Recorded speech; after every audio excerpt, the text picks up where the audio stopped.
Raider Nation, what's going on? It's Mitchell Renz here, host of the Raiders Report, and coming up on today's show, we're going to be getting into some of the latest that has happened around the Raiders, which honestly has not really been all that much today. I'm hoping Buddy Bear just pulls up and says F Tom Brady because, well, we're going to be talking about him here a little bit. Also, the NFL dropped some brand new rules, and we're going to be talking about the kick returning rules. How do they impact the Raiders? Because I'm a believer that Las Vegas is not happy about these kickoff return rules, so I'll kind of take a deep dive into that. One of the rules that dropped today was not so much impacting the teams on the field, but there is a big-time rule that I'm really excited about, and we'll talk about that coming up here on today's show. On top of that, I had somebody ask me, Mitch, you've made some free agency plan videos before. What about right now? So essentially, the NFL draft is a month away, right? It's about a month away, and I figured what I would do here is I'd put together a 10-step plan before the NFL draft. So some players that the Raiders could potentially look at to sign,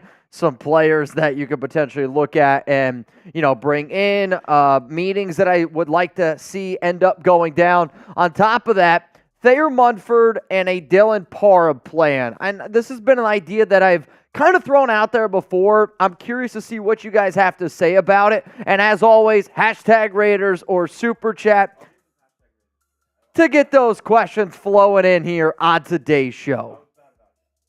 I was bad about it yesterday. I'll get some more hashtag Raiders going today. All right, Jeremy's going to get more hashtag Raiders going today. But here's a question that I do want to know. Do you like the new rules around the kick return? Yes or no? Or if you don't know them yet, just put a question mark. If you have no idea what we're talking about, and put another a deal mark. For the Pittsburgh Steelers. Cordell Patterson going to Pittsburgh. Wow, right? What did I say earlier, right after the... We were literally like, every team has been so boring besides the Commanders and Steelers. Oh, well, no, I was going to say, now that the new kick return rules, somebody's going to sign Cordell Patterson. Yeah.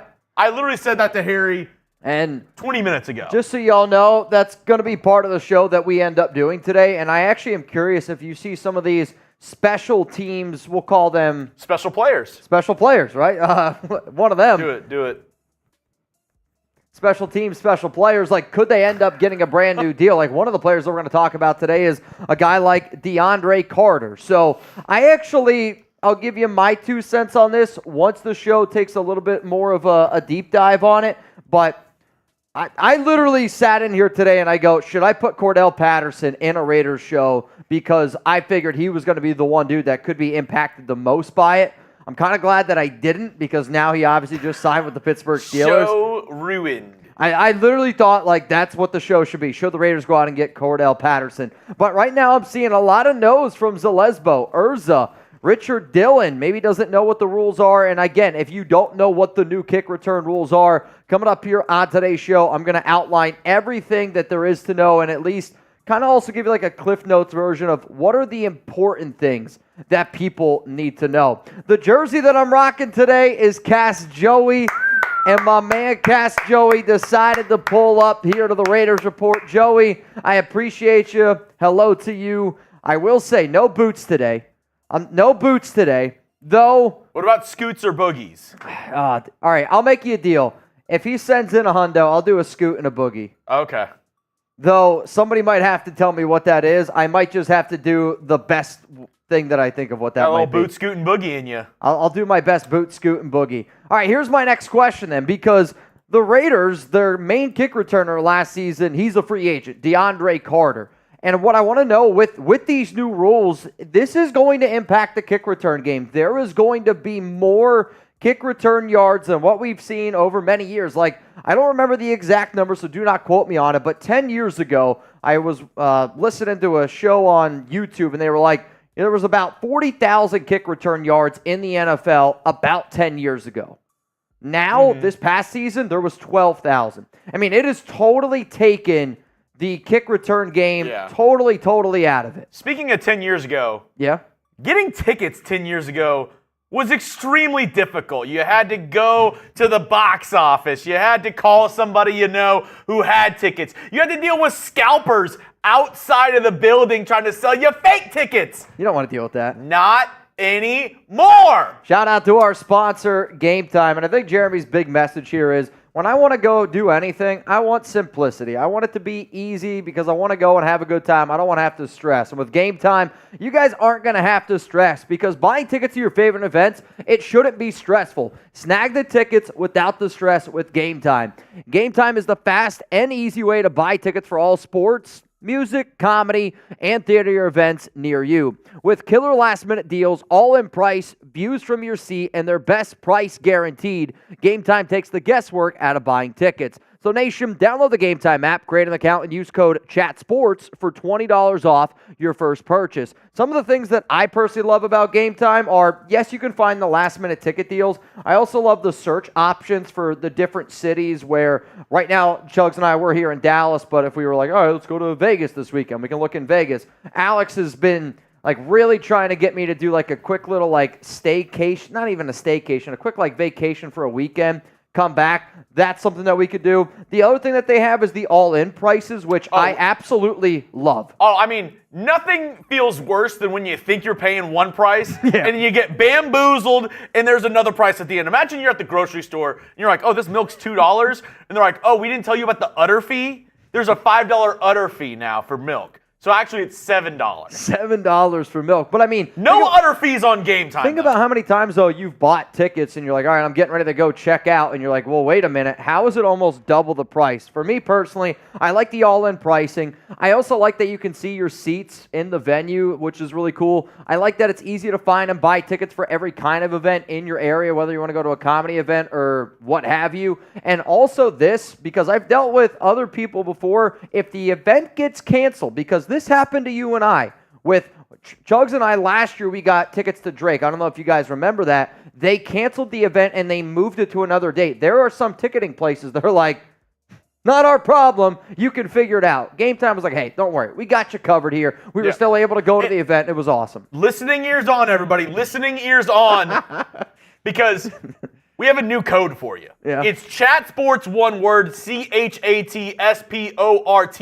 If you can't spell that, that's on you at this point. Chat Sports, one word. That is the promo code. First-time users, $20 off when you use the promo code Chat Sports. One word, Chat Sports. Say it with me, everybody.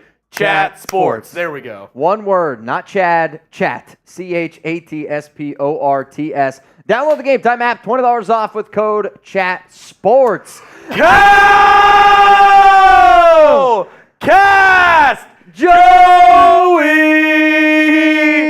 Bang! Joey Bang! I don't know what a scootin' boogie is, but I'm with it. Who do y'all think are realistic options at 13 for quarterback? Michael Penix Jr. or Jordan Travis, assuming we don't trade up? Well, first off, see it. What's a boot scootin' boogie? Is this good? Here we do, do-si-do. Come on, baby, let's go, yeah. Oh, Cadillac, Blackjack, come on, get your guy on the show. Is that a boot scootin' boogie? Here we go, do-si-do. What song is that? I don't even know what song that is. The boot scootin' boogie. I'm going to have to look up what the song is. I think the problem with that song and what I was trying to do, a lot of it's feet. I'm doing a lot of, you guys can't see my feet right now, but they're moving. And I promise you, they're doing a lot of that. Who knows about the boot scootin' boogie in the chat? Somebody said drop the butter, Mitch. See, I feel like if I started churning butter on this show, we'd get the YouTube channel shut down. Because who knows about the boot scootin' boogie in here? In terms of the actual question here, who do I think is realistic for the Raiders at 13 for quarterback? To me, there is one answer and one answer only, and that's Michael Penix Jr. J.J. McCarthy, I actually think now is going to be a top 4 pick in the NFL draft. Jaden Daniels is not going to be there for you at 3. May's not going to be there. Obviously, Caleb Williams is not going to be there. Bo Nix isn't a quarterback that I would draft in round 1. So in terms of the only, honest quarterback at 13 would be Penix. For me personally, I would rather you draft a J.C. Latham, a Talisi Fuaga, a solid offensive tackle, and then if you like Penix, then you could trade back up into the back end of the first round and get him there. I don't want the Raiders to reach based on a need. I want them to take the best player available because there's a lot of really, really solid players in that list. If you want to target Jordan Travis, he's not somebody that I'm going to look at on the first 3 rounds. probably round 4, round 5 is where I would rather, but Big Look says, doesn't get me all that excited. flex the Penix. Flex the Penix. Hey, it sounds like a good jersey. What up, Rebel? My tomahawk steak has a better ruling than the NFL. Only if you got it from Jules Chop House at the Ahern in Las Vegas, which Agreed. I was talking to them yesterday. We might be doing something. We might be doing something. Joel's would move mountains right now. Dude, I'm not even kidding you. If you told me, like, I would love to go live on YouTube at Joel's and give an honest food review of everything that we ate that night. I can't stop talking about it. Dude, it's the greatest dinner I've ever had. It feels like a dream. Like, sometimes I wake up and I'm like, did I actually eat dinner at Joel's, or was that like just something like a figment of my imagination? No, we really had that. We really had Bellinis and some the scallops, caviar. the steak. Well, you had the caviar. All right, here's another show that we're going to be doing on today's live episode here of the Raiders Report. We're going to talk about the potential of moving one of these players to right guard. And I know right now as it stands, Dylan Parham is the Las Vegas Raiders starting left guard. Then you got Thayer Munford, who probably if the season started today would be the silver and black starting right tackle. My question to you, though, is if you could move one of these players to right guard, who would you move? 2-year deal for Cordero, too. Interesting. Not a 1-year deal, 2-year deal for Patterson. That's interesting. I'm telling you, I'm curious if some of these wide receivers that are kick returners are like, I'm waiting until this rule comes out. Well, I mean, for you being a fantasy head back in the day, and for everybody who watched the NFL in the mid-2000s, we remember those electric guys, those kick returners who were like mainly kick returners, like a Devin Hester, Dante Hall, Josh Cribbs. Josh Cribbs. I mean, those were guys who, Jakobi Jones, even though he was a decent wide receiver, he was another guy, whenever you think of Jakobi Jones, you're like, kick return. Yeah. Automatic kick returner. We don't have that anymore because of the new rules. So I think they're trying to bring that back. I agree. I think it's not a coincidence that it's Devin Hester, getting the Hall of Fame buzz and stuff. Everybody talking about kick returns and how it sucks now. I think that kind of changed it. And they kind of got a guinea pig in the XFL to do it for them. Sure. And I think the XFL games that I saw that had it, I didn't mind the kick return. Yeah, I mean, I said I wouldn't give away my answer maybe too early, but I'm with you in the idea of, at the end of the day, the new kick return rules to me are going to lead to more kick returns, and I don't Desmond Howard, Tim Brown. It just turned into it was a waste of time. Like, it was a kickoff. Like, nobody paid attention to a part of a football game, which I don't understand why you would even have something like that. I mean, it was it was kind of like the extra point, how it used to be a 5-yard kick. Yeah. Like, it was like, I don't give a shit. If you didn't make it, you were probably getting fired the next day. Like, unless, I've always, thought about this. Like, imagine if it counted if you kicked it through the upright. Like, could you get an extra point if you tried to kick it through the upright? Yeah. I don't know. Anyway, I'm going to talk about why the Raiders should potentially move Dylan Parham to right guard. I'm also going to talk about why I think it makes sense for the Raiders to move Thayer Munford to right guard. And then since I'm asking y'all to pick one, I end up picking somebody to move to right guard. All right, we got Guz does pyrotechnics. Guz does pyrotechnics. Why does AP say Penix the way Chug says it? There's no way he does he? Yeah, he says it the correct way, Michael Penix. There's no way. Yes. It's not. That is how you are supposed to say it. Y'all are just too insecure to say it the correct way. I just don't understand how it's Penix. It's French. Now I know you're lying. Now I know you're lying. About that part maybe, but not the correct way to say it. I don't know. Lord Cameron Abbott. I don't know. What up, Cameron? I like the new rules because we can have a kickoff. Missed it live yesterday, but still watched. And I'm happy I'm in the Sweet 16. Sorry, Papa Renz. Can I get a Raiders? Yeah, I talked to my dad this morning about the race, and he was a little upset about it. But then again, he was a 10 seed. He went down to a 2 seed, and he did tell me that if he was going to lose to somebody, if it wasn't Zahn, he was happy that he lost to you just because of, there's certain names that always pop up on the show, and you guys don't probably see my dad often. Like once in a while, he'll be down in the comments section, and he'll get into a few duck races here and there. But like, he recognizes y'all's names a lot more than I think what even you guys probably realize.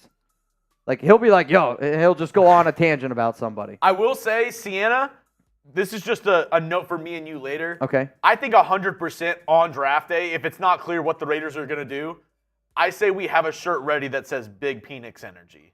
Big Penix Energy? Just the letters. Big Penix Energy. Silver lettering, black shirt. Big Penix Energy. We have it ready. We drop it at that moment. If they draft him, sell it immediately. Big Penix Energy. I'll tell you what, I don't mind it. And then if we did it, Big Penix, I already have the design I want. I have the design I want. We already know one person that's getting it. Sienna. Sienna's going to get it, the Big Penix Energy.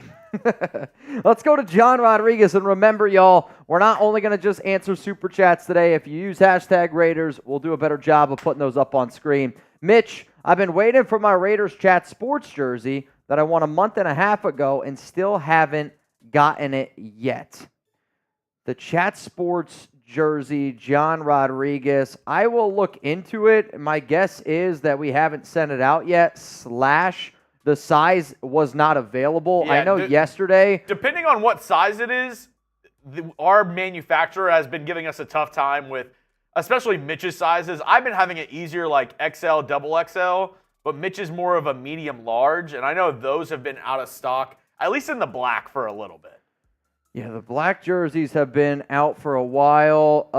So I see you won a David Zahn jersey raffle, and that is a 2XL. It has been ordered, and it was ordered on March 21st. So unfortunately, again, due to some of the sizes and just due to sometimes, think about it, like when they come out with, I don't want to say like new jerseys, but as soon as like all those new players start getting signed, they start manufacturing brand new jerseys. And when we tell them to make a specialty jersey like that, they don't, believe it or not, they don't have David Zahn's lined up. But we ordered it a few days ago. I'm hoping you get it here soon. But thank you for keeping me up to date. EV, I don't like the Rattler pick, to be honest. Travis would be my choice mid-round, or Jason Bean late round. Also think Jason Bean?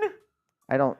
UNT legend. Legend is North Texas and Kansas legend. I was gonna say Teej knows about the. Oh, he's got his headphones in. Teej knows about the bean. There's no doubt about it. I think that's actually what that B stands for on his headset. Is bean? Is the bean? I would say. Oh, don't draft Jason Bean though. I'm sorry. No, I'm with you, and I respect your opinion. Jason Bean's not even close to Spencer Rattler. And this isn't a slight at Jason Bean, because getting into the NFL, NBA, professional sports is one of the hardest things that you can do. He's a UFL guy. He's an XFL guy. Yeah. He's not a NFL ready guy. I mean, he was okay in college. Sure. Okay in college usually doesn't translate to, oh, you're going to kill it in the NFL.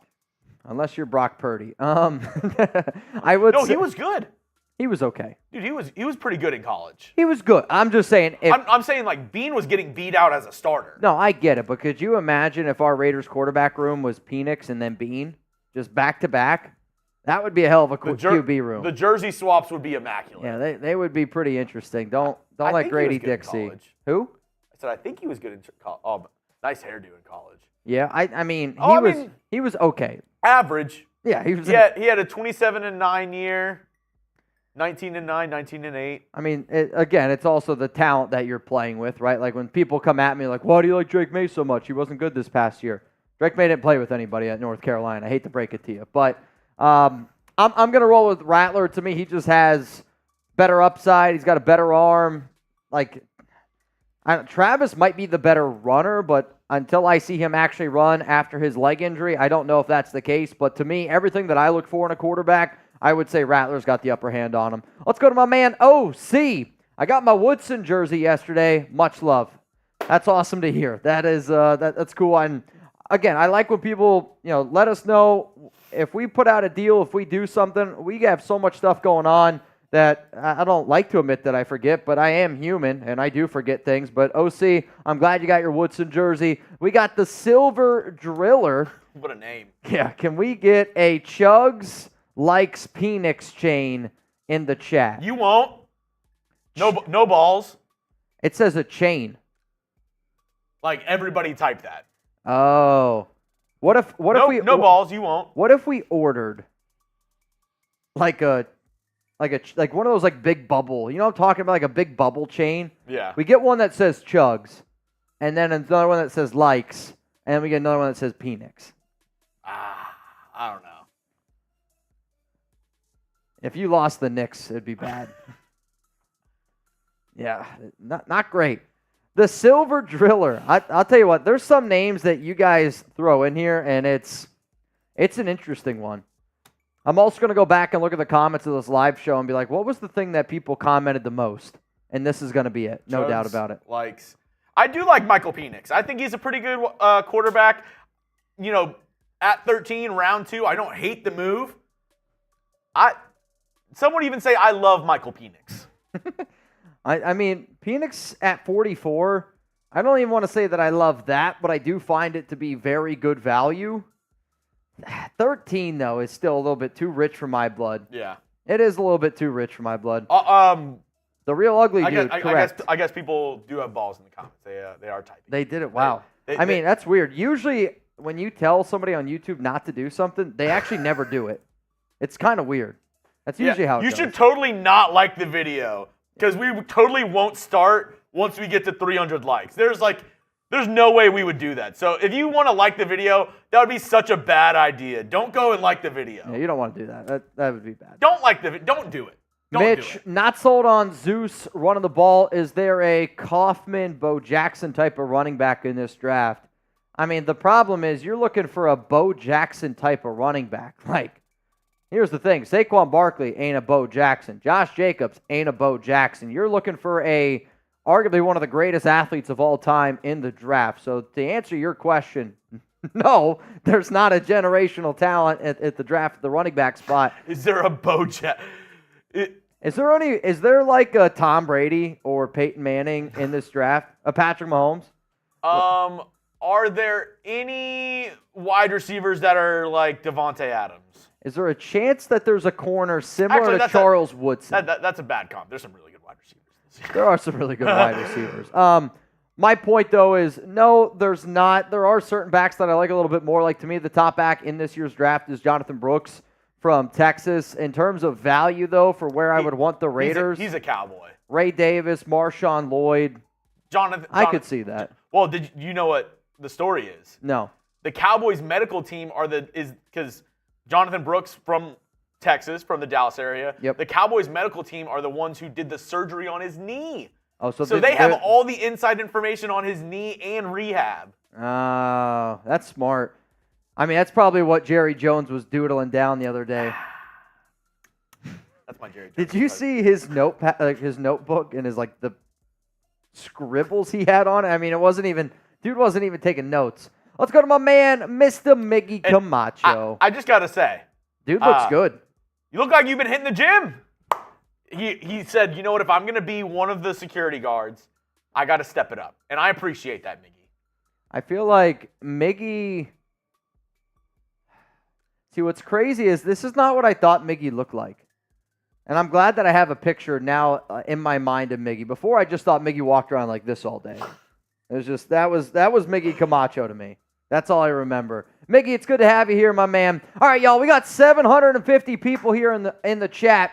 Who's ready to get in today's live show? I know there's a lot of NFL news that ended up going down today. Got some new kick return rules. I'm going to get into some potential kick return targets since, Cordell Patterson did end up getting signed. And wait, we got a duck race today. Yeah, I was just about to say. And March Madness. What are we doing? Cancel the show. We're clearly not capable to do this. So today we got a few duck races to do for our March Madness bracket. And remember, whoever comes out on top, you end up winning $1,600. And some of the races that we're going to be doing today before we get into the news and rumors, Patrick B. up against Randall Carter. Troy Williams up against O.C. Raider, a.k.a. his real name Adriano Martinez. So those are going to be the races that we're about to get into here in just a second. If you do want a shot to win a little bit of money today, we're going to do a 50-50 raffle like we usually do. 20 to get in. We're going to do it at the very end of the show. Last night when we ended up doing it, we gave away, it was $120. Steve Pena ended up winning that money. So at the very end of today's show, if you enjoy the duck races that you see in March Madness and you're like, hell yeah, man, I want to participate in that, that's going to be at the very, very end of today's show. $20 Venmo to end up getting in. All right, let's go to the very first March Madness duck race here, which I have no idea. There's some races that you throw up here, and I have no idea what I'm looking at. This is a sumo wrestler up against an astronaut. Good luck to both racers. Let me know who you got. If you're going to roll with Mount Raidamore Patrick B, type PB. If you're going to roll with Randall Carter, I want you to type RC. Though, somebody said, Phil Z said he already won. I don't know. Now I'm confused. No, we haven't done these races yet, guys. Zahn won the race yesterday. Oh, okay. I was like, I'm super confused. Patrick B, Randall Carter. Let's run it. Are they going to run the same? All right, kind of. Patrick B gets out to a really good lead here to start. Though, I don't know if I like that. Patrick B in that suit's going to be winded. He's going to be winded. There's 15 seconds to go. Oh, no. I like where Randall Carter's at. Yeah. Coach Carter. I think he's about to take the lead. He does. 5. Fourth quarter action. Patrick B's going to have to shut one out. Patrick B survive in advance. Wow. This is March. Oh, man. What a victory. Do you believe in miracles? What an unbelievable victory for Patrick B. I'm not going to lie. I didn't think he was going to win. He advances to the Sweet 16. That's huge. Marcus says, yesterday unicorns, today sumo wrestlers, and an astronaut. Yeah, you know what? Sometimes it's going to happen.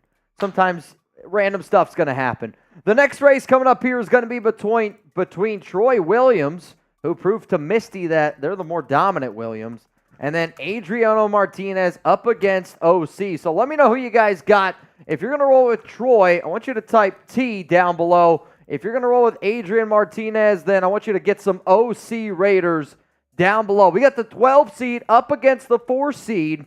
Winner will be taking on Patrick B in the Sweet 16. He's a diaper dandy. Dipsy-doo, dunkaroo, 3, 2, 1. Let's let it ride here. OC Raider gets out to an early lead, and I don't know, maybe he saw something in that last race. I spoke way too soon. Troy Williams is just boot scooting and boogieing right along here. I'll tell you what, this one's back and forth. It's here. It's there. It's everywhere. OC. Dude, I don't know. Williams, is he going to have enough? I think he is. OC! No, he's not going to have enough. Troy Williams with the win. Wow. That was one of the best ones we've done. That one was back and forth the entire way. Notorious Bandit. Cinderella Troy. Cinderella Troy with the dub. Do you believe in miracles? OC, better luck next year. All right, so that means Troy Williams, the 12 seed, going to be going up against the 1 seed and Patrick B. And if you want to get in a race just like this later on today, go ahead and send in $20 to @MitchellRenz365. Get in our race at the end of today's show. You know it. I also see Justin Gilbert is in, and then I see Amy is in. So as it stands right now, we got 3 people in, which means $20 Venmo. For as a chance, right now you would win $30. So here's our Oakland bracket for next week. First matchup solidified, Patrick B against Troy Williams. We'll do our other matchup after this first segment. Yep, we'll do the other ones. Do you have the other ones updated as well, or only the ones that we do today? I have. These are the ones that yesterday. already happened.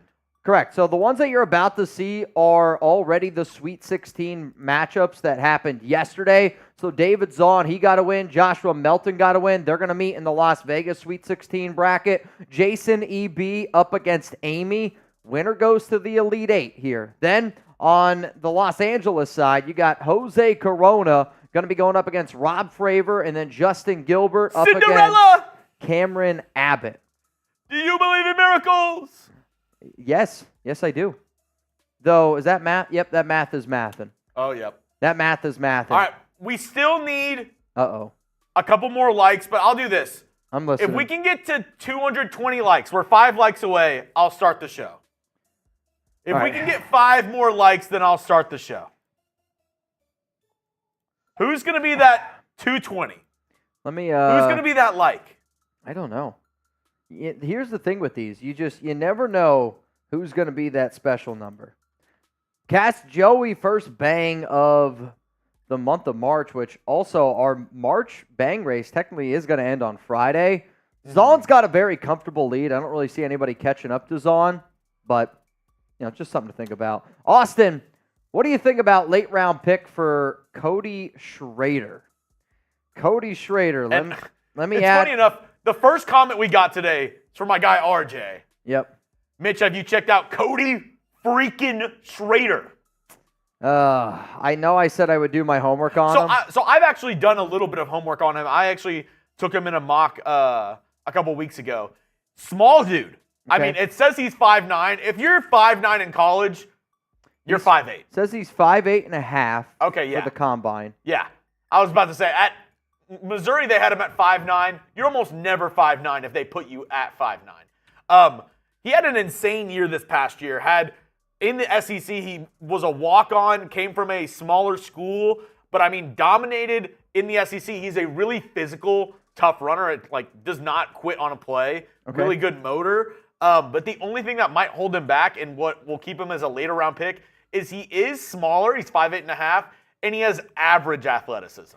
Where it's if you're a smaller dude and you run like a 4.3, that's one thing, but he runs like a 4.6. A 4.5. Yeah, he ran a 4.61 at the combine, and judging off of what people are saying here about him, they think that he's probably going to be a good special teams gunner, just because they say he's a really hard worker, team captain, doesn't have the explosiveness or the athletic ability. Yeah, there was a explosiveness. They think that he's probably going to be an RB2, RB3. Obviously, that stuff doesn't always, happen. Sometimes guys just aren't, there aren't good testers, and that's just the way that it is. But I'll watch some tape this weekend. I was going to go through some of the hashtag Raiders, but there's a lot of Cody Schrader questions. A lot of Schrader questions. A lot of people on the Schrade train. The who? The Schrade train. The Schrade train. Uh-oh. Yikes. Uh-oh. What's this? I think I figured it out. And we do have a couple. We'll get to these super chats, and then we'll get into our first segment. Sounds good. What up, Jersey boy? Do you think Harbaugh would be dumb enough to trade Herbert so he can get JJ? I hope the answer to this is yes. I'll say this. For Harbaugh to say that he thinks that he's the best quarterback in this draft might just be, saying that because it's his old guy. But I do not think that legitimately he's going to get rid of Herbert and try to get J.J. McCarthy. That gives me big vibes of the guy at the bar who's like, oh, dude, I would totally go do that if I were you. Yeah. Or it's like, dude, you should definitely do that. I'm not going to do that. But, bro, you'd be stupid if you did. I'll say this. If McDaniels was if Josh McDaniels had the success that Harbaugh did in college football and then came to the NFL, he would. He would take him number 1 overall. Yes. I don't know if I view Harbaugh like that, but then again... He would want to go up himself, announce the pick, and just flip off everybody. Oh, I hate that guy. What up, Cameron? Are you doing March Madness races today? That is correct. And then Ultra VAB, Telesco's history of drafting is QB. AP wants Jaden, and I think they find a way to do it. I'm all for it. Let's go Raiders. Usually Telesco's way of drafting is typically been at the number 1 overall pick, and I did a video on this about, a month and a half ago around his history. If anybody wants to go check out the history from Telesco and what he has done and the people that he's worked under in years past have done at the quarterback spot, don't be afraid to go check out that video, but it is on the Raiders Report channel, and it's like history suggests Telesco is going to get aggressive or something like that with a quarterback. It's something like along those lines. What up, Wild One? Been a minute. Mitch, I am finally on my way back to the Philippines after all this time. Nice win, Patrick B. Mount Raider more all the way. Congratulations to you. I hope you have some fun. Going to see your bride in the Philippines. Just, make sure you're safe over there, Wild One. Don't be a tool. Wrap your fool. Or it's also the other way, right? Don't be a fool. Wrap your tool. Don't be silly. Wrap your willy. Yep. I don't know how many more Wild Ones we can have running around. Though, would it just be... I guess if he's 1, he's literally a wild one. And then when he's 14, it'll make sense. All those years in between, it doesn't make sense then. Aggressive Masterator. You know what, Wild One? Do what he does. What's the difference between an enzyme and a hormone? I feel like this was one of the dad jokes that we had. You can't hear an enzyme. So, I saw this... Oh, that's where it was. Alex sent me a video on Instagram of an old grandma laughing her ass off to this joke. Is this where you got it aggressive? You can be honest with me because Alex goes, I heard you guys talking dad jokes, and then she sent me that video, and it was hilarious. Is that where you guys heard it? Phil Z, dogs can't operate MRI machines, but cats can. That's brutal. Woo! Oh, Phil. Good joke. I liked it. Very nice. Very nice. How much? Okay. You guys ready? Get into a little Raiders news and rumors. Also, I just saw Lord Cameron Abbott is in for our duck race. So that means right now, $20 Venmo to win 40. We're going to do it at the end of today's show. All right, so to the 700 people that are tuned in, watching the Raiders Report live, this is why you subscribe. We go live every single Monday, Tuesday, Thursday, Friday, 4 p.m. Eastern Time, 1 p.m. Pacific. We're going to do our best to give you guys videos every single day, so please don't miss out on those opportunities. You ready?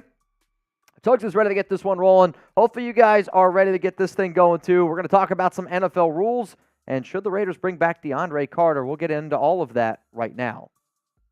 Raider Nation, I'm going to do a Raiders mailbag. We're going to hop into that time machine. I'm going to look at something that we used to do very often here on this channel, but I want to do it a little bit different. So I'm going to put a pinned comment on the video that you guys are watching now, and I want you to comment your questions to this pinned comment for a chance to get featured here on the Raiders Report.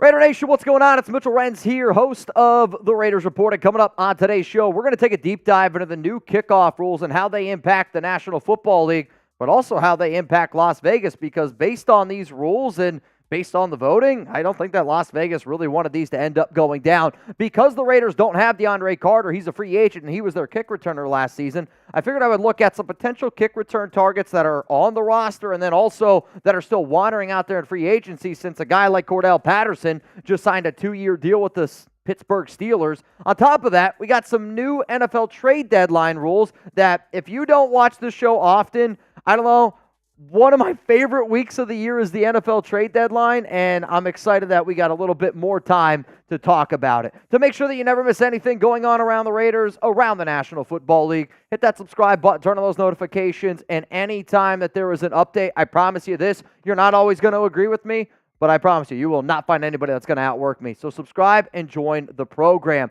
So here are the new kickoff rules that got approved today, and NFL owners have approved the new kickoff proposal, which for anybody that's watched the XFL, it's kind of the whole XFL style that they've been going with. The new rule will run this season, and it is subject to renewal in 2025. I'll be real, I am kind of hoping that it sticks around because to me it makes the game a little bit more fun and entertaining. 3 teams out of the 32 voted against the new rule: the Raiders, the Packers, and the 49ers. So the reason why I wanted to do this video is because I think the Raiders voted against it because they weren't really planning on allocating some money potentially to a kick returner because, let's face it, it's been kind of a waste of position over the past few years. Now with this new NFL rule, kick returning is going to come back to the light of being a lot more important than what even some people in recent memory remember. So here are the new NFL kickoff rules. Under the new rule, 10 players on the kicking team and at least 9 players on the receiving team will line up just 5 yards apart and won't begin running until the ball gets kicked back to the returner, meaning players won't be going full speed when they crash into each other, which caused so many injuries on kickoffs in years past. Of the 22 players on the field, only the kicker and 1 or 2 kickoff returners will line up separately from those players who are 5 yards apart. The kicker will kick the ball, run from his own 35-yard line. 10 of his teammates will line up on the other team's 40-yard line. The receiving team's 9 or 10 blockers will line up on their own 35-yard line. The kick must land between the 20-yard line and the goal line. A kick that either goes out of bounds or lands short of the 20 will be awarded to the receiving team at the 40-yard line. A kick that goes into the end zone for a touchback will go to the receiving team's 30-yard line. So what I wanted to try to do here is create that picture and just kind of show you guys what to look for. So you can see the kickoff starting line. You can see the setup line for the other team. The landing zone now is where you're hoping Daniel Carlson's going to kick the ball every single time. If it lands in the red, then the offense gets the ball to start at the 30. If you kick it out of bounds, then it still goes to the 40-yard line. And what's really interesting is the formation. So when you look at the formation here, the blue X's are the kicking team. The red X's or the red dots are the receiving team. You're only allowed to have 7 players on the line. So if you look very closely, you see the 9 dots and you can see that there's 2 that are backed up a little bit. You're allowed to put 7 of those players on the line at the 35, 5 yards apart. And then you're allowed to put those other 2 players. They just got to be backed up just a little bit. Think of it almost as like when a wide receiver lines up and checks in with the referee. Think of it almost something like that. So it's going to be a little bit of a different rule. I know it's a little bit strange, but at the end of the day, I kind of like it. And I like it because I miss special teams. I also don't like when my time's wasted. And I felt like every single time that they were getting ready to kick off the ball, nobody paid attention to it because it didn't matter anymore. So do you like the new kick return rules? Give me a yes. Give me a no. Like there are some rules that no, I don't like because the hip drop rule. I think at the end of the day, it's football, right? It's got to still be an entertainment. Yes, player safety is important. And with these kick return rules, I do think player safety is important, but they are adding value to the game. As soon as something becomes where you can't watch it anymore, like when somebody kick it off, I wouldn't pay attention to it. I mean, think about the amount of times you're like, all right, it's probably going to be a touchback. And years past, like many, many years ago, NFL teams would rack up, not teams, but the entire league would rack up like 40,000 return yards. Last season, it was around 12,000, the lowest of all time. They're trying to bring back special teams yardage, which I like. And if you don't like it, it's all good. But to me, this is something now that Antonio Pierce, Tom Telesco got a plan for because your kick returner that you had last season is no longer a part of this team. So coming up here on the show, I'm going to try to predict who I believe is going to be the Raiders kick returner this season. I'm going to go through the top candidates that are on the roster, and then I'm going to go through some candidates that are still out there in free agency, because when I woke up this morning, I was going to do a video of should the Raiders go out and sign Cordell Patterson, because as soon as I got the noti that the new NFL rules were there, I'm like, Cordell Patterson's going to have a much more important role this upcoming year. And if you're a kick returner, you probably should not have signed a deal with the team until you found out these new rules, because now your stock is shooting up the board. Also, somebody's stock who's shooting up the board is our sponsor, Game Time. I love Game Time, and the reason why that I love them is because I don't want to have to stress about anything, especially when I'm getting tickets to an event. And shout out to Game Time for hooking up the nation here, because buying tickets to your favorite event, it shouldn't be stressful. Snag the tickets without the stress with Game Time. Game Time is the fast and easy way to buy tickets for all sports, music, comedy, theater events near you. With killer last-minute deals, all-in prices, views from your seat, and their best price guaranteed, Game Time takes the guesswork out of buying tickets. Download the Game Time app, create an account, and use code CHATSPORTS for $20 off your first purchase. Some of the things that I love about Game Time are last-minute tickets, the flash deals. I also love the zone deals that they do. It's easy to find and buy tickets for every kind of event in your area. Views from all seats in the venue, the lowest price guaranteed, event cancellation protection, and probably my favorite thing about it is the all-in prices. Like, when I'm looking for an event, one of the things that used to drive me nuts about other competitors would be, you go to buy a ticket, and then all of a sudden you go to cash out or check out, and you're like, how'd that ticket just double in prices? And they're adding like all the other taxes and all that other bullshit. With Game Time, they tell you exactly how much it's going to be. So as soon as you click on it with the all-in price, then guess what? You leave and it's that exact same price. It legitimately helps you plan where you want to sit instead of spending all that time where you're like, oh, that's where I'm going to sit. And then you go to check out and you're like, well, wait a minute, it's double the price. And then you go back and you have to look again. Not with Game Time. They're not going to do that to you. So obviously terms apply. Create an account, redeem code CHATSPORTS for $20 off. Download Game Time today. Last minute tickets, lowest price guaranteed. So one of the players that I thought about this morning was, should the Raiders try to bring back DeAndre Carter? Because at this moment, the person who was your main kick returner last season is still a free agent. And I'm not sitting up here saying Carter was great as a kick returner. He really wasn't. 11 returns, 262 yards. But think about that. Your main kick returner returned the ball in an 17-game season only 11 times.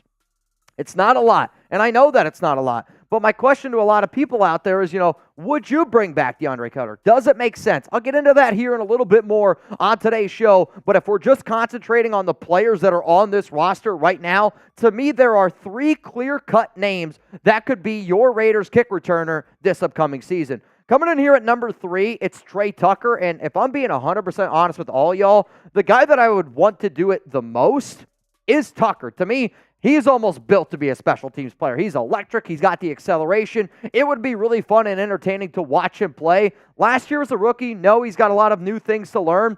But if you really want to try to take your game to the next level, yeah, I get it. You can get hurt playing football. You can get hurt doing all these things. I would love to see Tucker. He's number 3 on my list, though, because I believe they want to get him more incorporated in the offense, which may be why they don't do it with him going out there. Let's go to number 2. I got DJ Turner. He's really only a special teams player. And I do anticipate that the Raiders end up at least bringing in I'll call it a versatile receiver that can also give you some special teams type of quality. And if Turner is the only player, if he ends up making this roster, I do see him probably earning this role because that's what he's been kept around for. The last player, and it's to me the biggest reason why they ended up keeping him, is Ameer Abdullah. Yes, Ameer Abdullah offers you the ability to pick up a screen pass on 3rd down. But Abdullah also has some special teams value. He's been a part of the kick return game. He's been a part of the punt return game before. He is still a good athlete. And when I look at a special teams player, it's not always about being the fastest. It's also about ball security and not turning the ball over. And out of all these 3 names here, the guy that I would have the most faith in to hang on to that football is, in fact, Ameer Abdullah. So coming up here next on the show, let's look at some potential kick return targets that the Silver and Black could sign in free agency, because there's still some names out there. But at the end of the day, when you look at your Raiders special teams depth chart here, and I don't show this one often, I literally think it's just Ameer Abdullah, DJ Turner are probably your only options as it stands right now. And if the Las Vegas Raiders do decide to put over Tre Tucker, cool.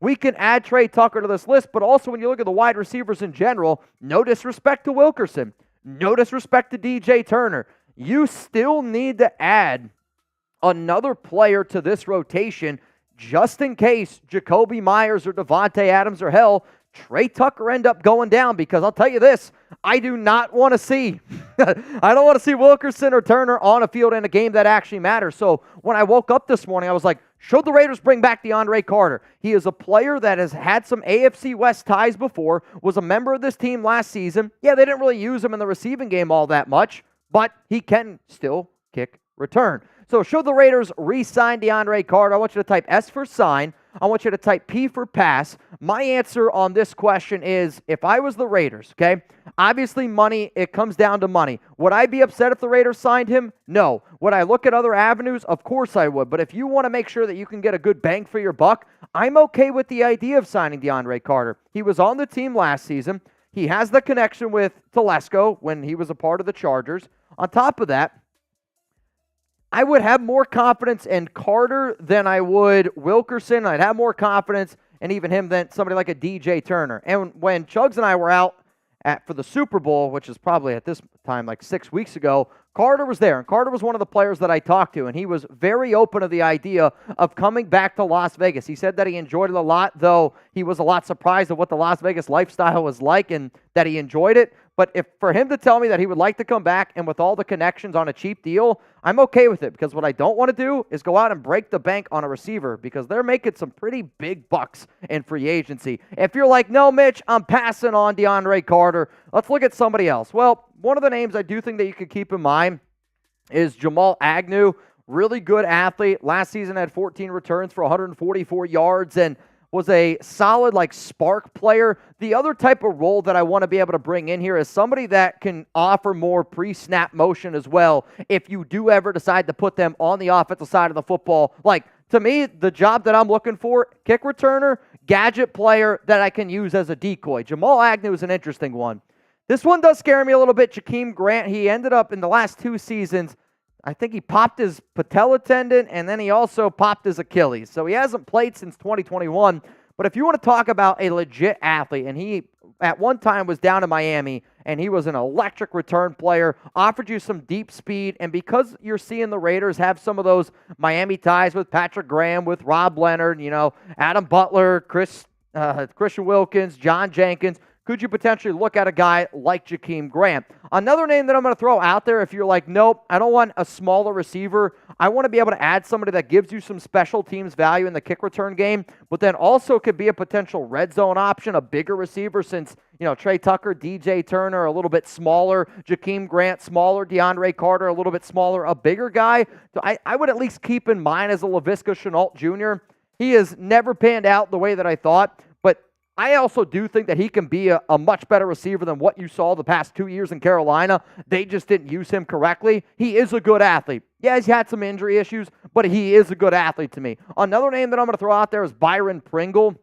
And Byron Pringle at one point, again, bigger receiver, 6'1", 200 pounds, has done some special teams work, but he has also worked with Champ Kelly. He was a member of the Chicago Bears at one time, so there's still a little bit of the connection there. And my biggest message that I can possibly put out there is this. I do not want to spend a lot of money on this position. I don't want to spend a lot of money on it. So if I can find a dude that's a really good athlete, that's got some special teams value, that has a connection or two with this organization, that you can add in as that kick return guy, that way Tre Tucker doesn't have to get injured. That way it's not only just Amir Abdullah, because if you lose Amir Abdullah, I know this might not be that scary to some of y'all, but who's going to be your other back then that could be that pass catcher? Because I don't know if I trust Madison to do it. Yes, he's a good pass blocking back, but is he a good receiver? Not like Amir Abdullah. So I'm looking for a cheap option at kick returner, especially because the Raiders voted no. So I don't know how much of a big need they think it really actually is. The final thing that we're going to talk about here on today's show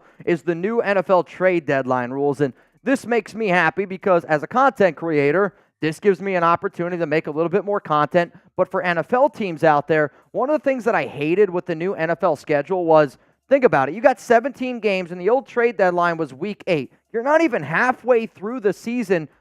You probably don't know, are you in win now mode still? Are you in total tank mode? You're forcing your team to make a tough decision. If it was up to me, I would even extend the trade deadline even longer. Sure, now it's going to week 9. You get that extra week. It's halfway through the season now, and sure, maybe teams by week 9 know.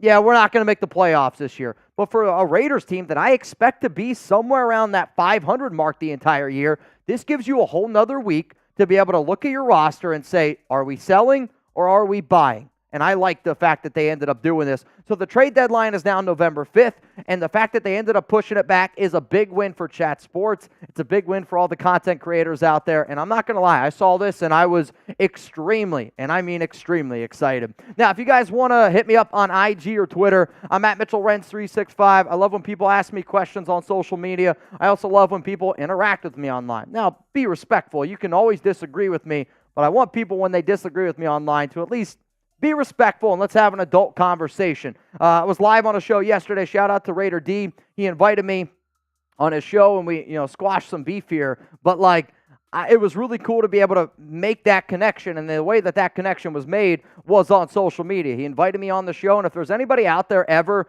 that at one point has watched this show, is thinking about making their own podcast, if you want me to join it now that it's getting closer to the off season here, now's the time to do it. The easiest way for us to link up is, in fact, on social media, so please don't be afraid. Send me a DM at Mitchell Renz 365. Who will be the Raiders kick returner this season, Chugs? If you want to give a few shout-outs, I'm going to hop in a New Jersey, and then we are going to look at some... You're going to hop in New Jersey? We're all the way in Dallas. You sound like Bill. Woo! That was good. That was good. Let me know, who will be the Raiders kick returner this coming season? And I even think... Does this change how teams draft in round 5 or round 6 this year?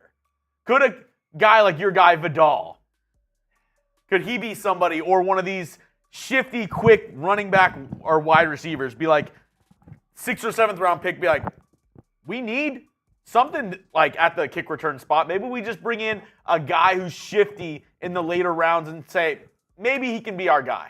Yeah.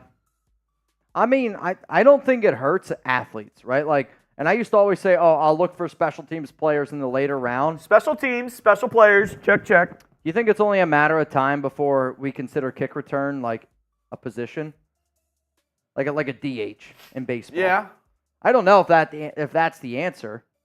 But, I mean, to me, it would be kind of interesting if you just had kick returner. Like, that was the position. I say you give a position to kick returner, and I don't agree with PD all the time, but this is something that me and him are very simpatico about.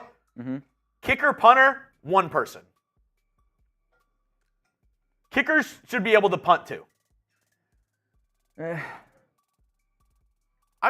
I mean, in essence, you don't want to punt a lot. Correct. However, though, it's totally different. I think for people that do that at such a high level, I mean, it's totally different. I get it. But I mean, yes, you're kicking. You're also getting paid $3 million a year to kick.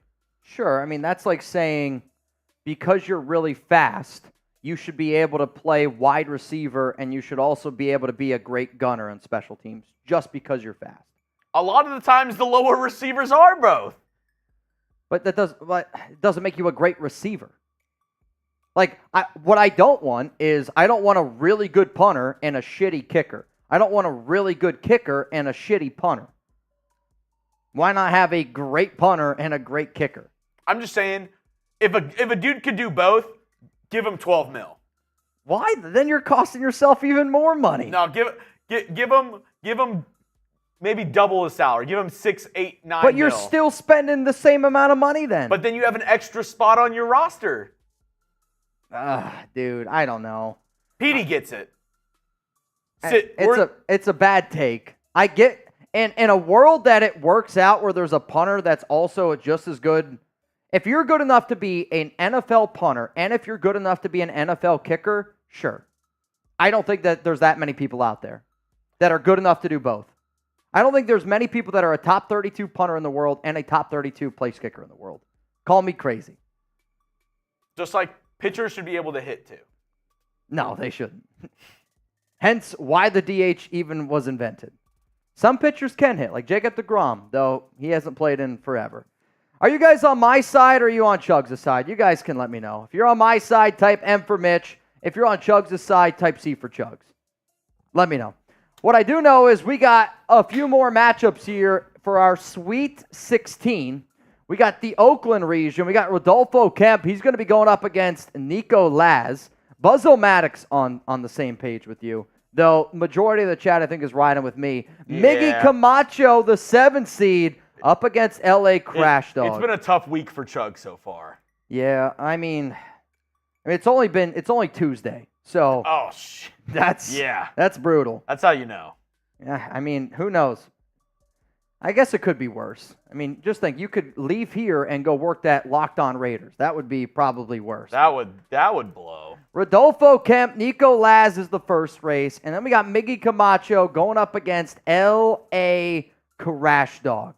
So I got to know who you guys got in the first race. If you're going to go with Rodolfo type RK, if you're going to roll with Nico Laz, I want to see an N and an L. We got a round 32 winner advances. Is Nico in the chat? I don't know if I've seen Astastic Nico in the chat. I don't know if I've seen him. Also, if you want to get in on a duck race later true. on. This one, it'll be later on, and I see Jason EB is in, which now puts it at $20 Venmo for a chance to win $50, because we're going to be doing a lot of duck races for the March Madness, and I've had people ask me, Mitch, I see you're doing these March Madness races. I want to get in it. Unfortunately, it's a little bit too late to do that, so we're going to be doing it at the end of today's show if you still want a chance to get in for a duck race. What's your thoughts on the Christmas rules?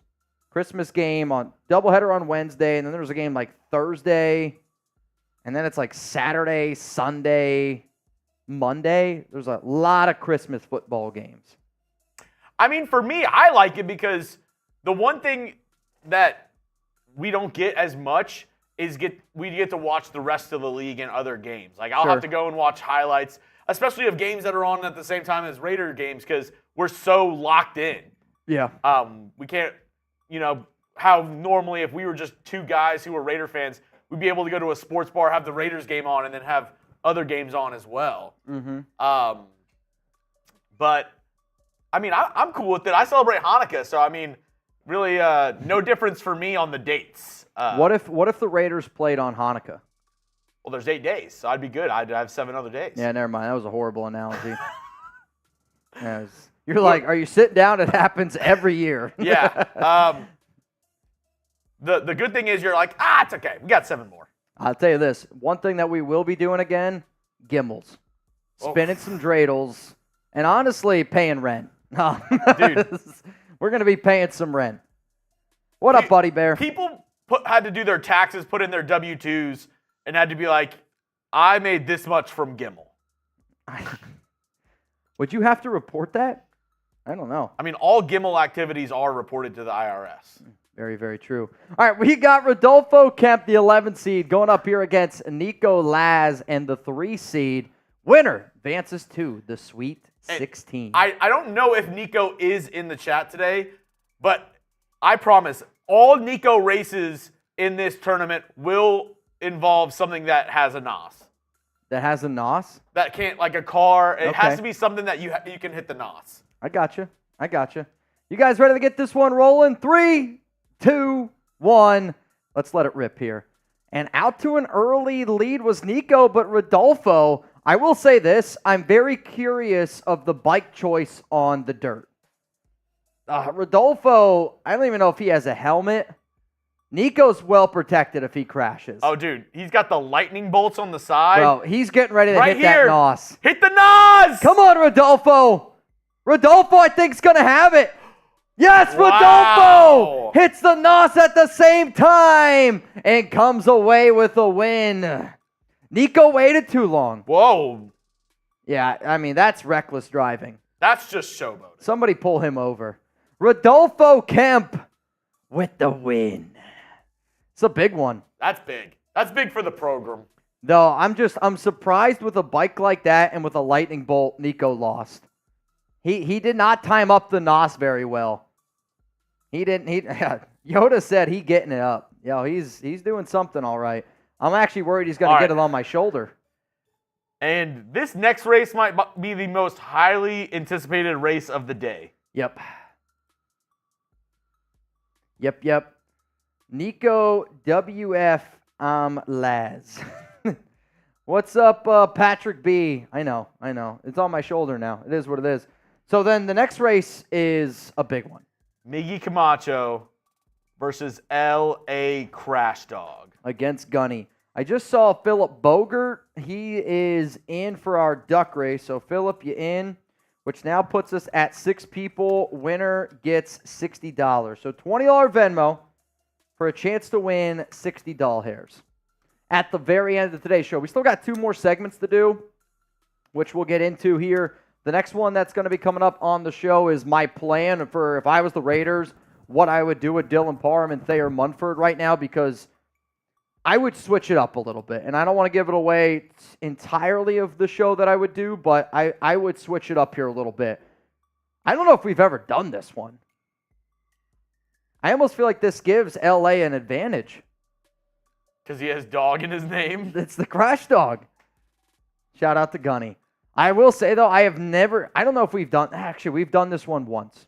We've done this one once before. I think we've done every single one of them, at least once. How many are in there? There's thousands. There's no way we've done them all. Oh, no, there's not.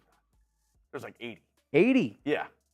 I mean, if you round up, though, it's kind of the same. All right, here we go. This is a big race. Winner gets into the Sweet 16. LA Crash Dog up against 3, 2, 1. Let's get it going. Oh, a lot slower than I remembered. Yeah, I hear that a lot. LA Crash Dog does get out to a little bit of a lead, though. I mean, if you really look at these dogs, they're putting in all the effort right now. No. Woo! I don't know. Biggie. What's the long race called? With Balto. That's the movie. Great movie, by the way. 7 seconds to go. Dude, this is so close. But Miggy Camacho. Wow. The Iditarod. Shout out to Marcos. I couldn't remember the name of it. I was going to say, the movie Balto, I used to watch as a kid religiously. Great movie. Religiously. Congratulations to Miggy Camacho, who's down in the chat right now. Religiously. San Domingo es Balto. Oh, man. Dude. Church when I was a kid is so much different than church here. Balto es amen.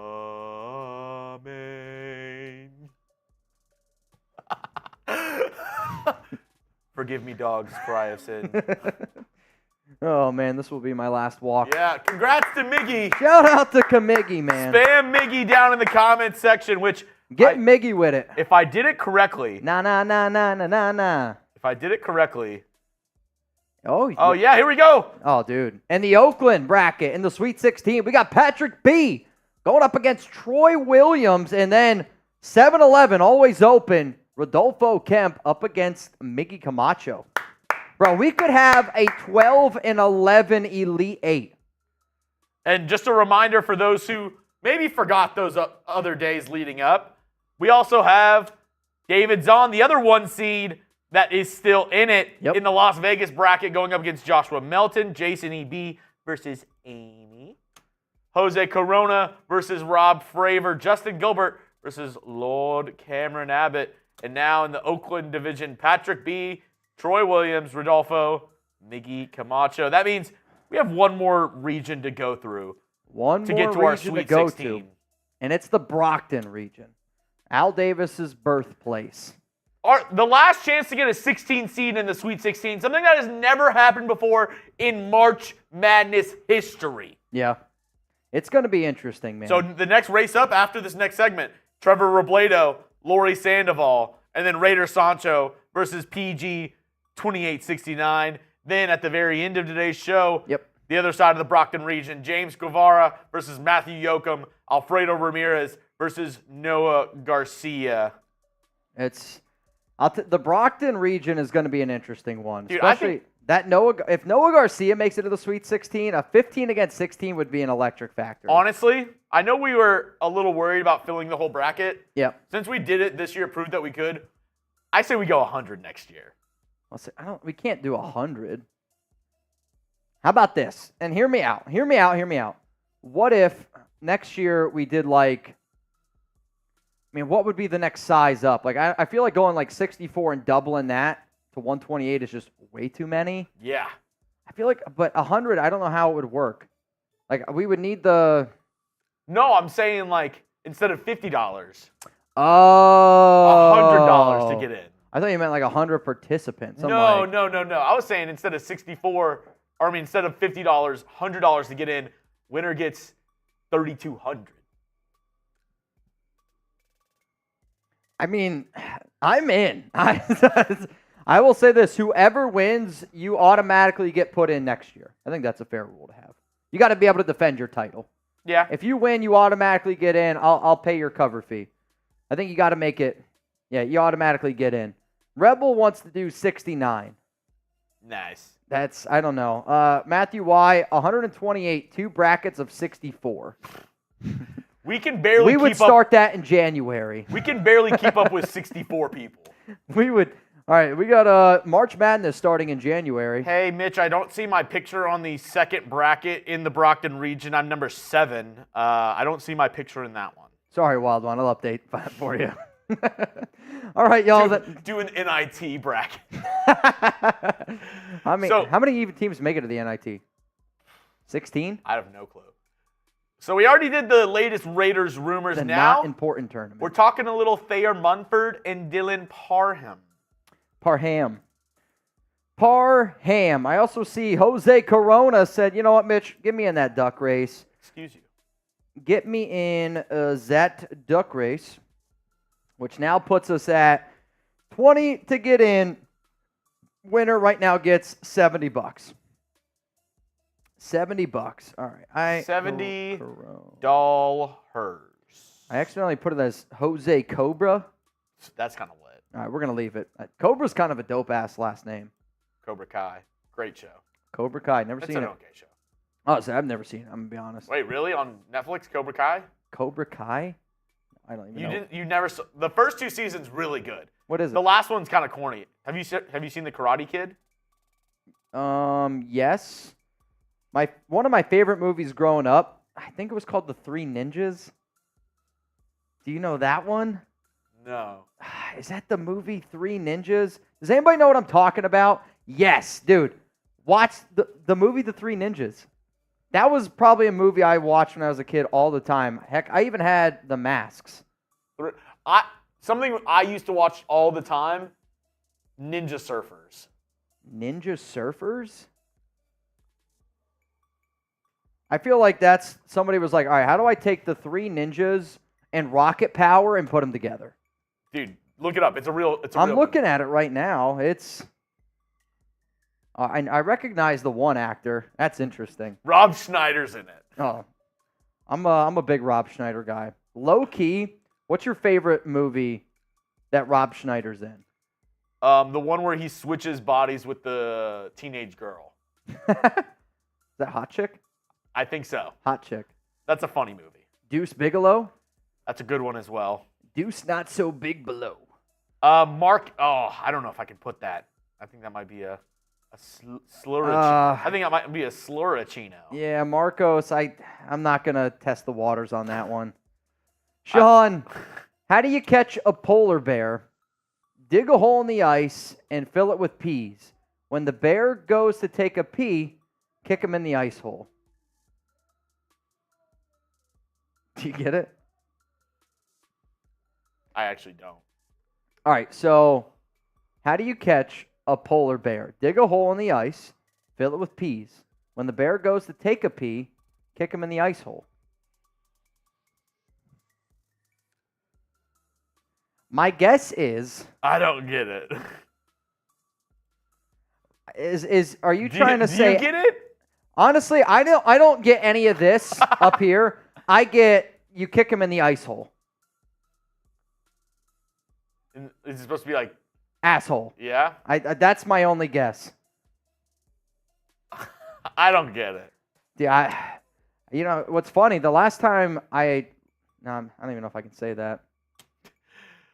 Gabriel Ruiz, any word on Davius Richard? Asked last Friday, and you said to ask this week. Yeah. That is the quarterback from, where is it? It's like a FBS school. North Carolina Central University.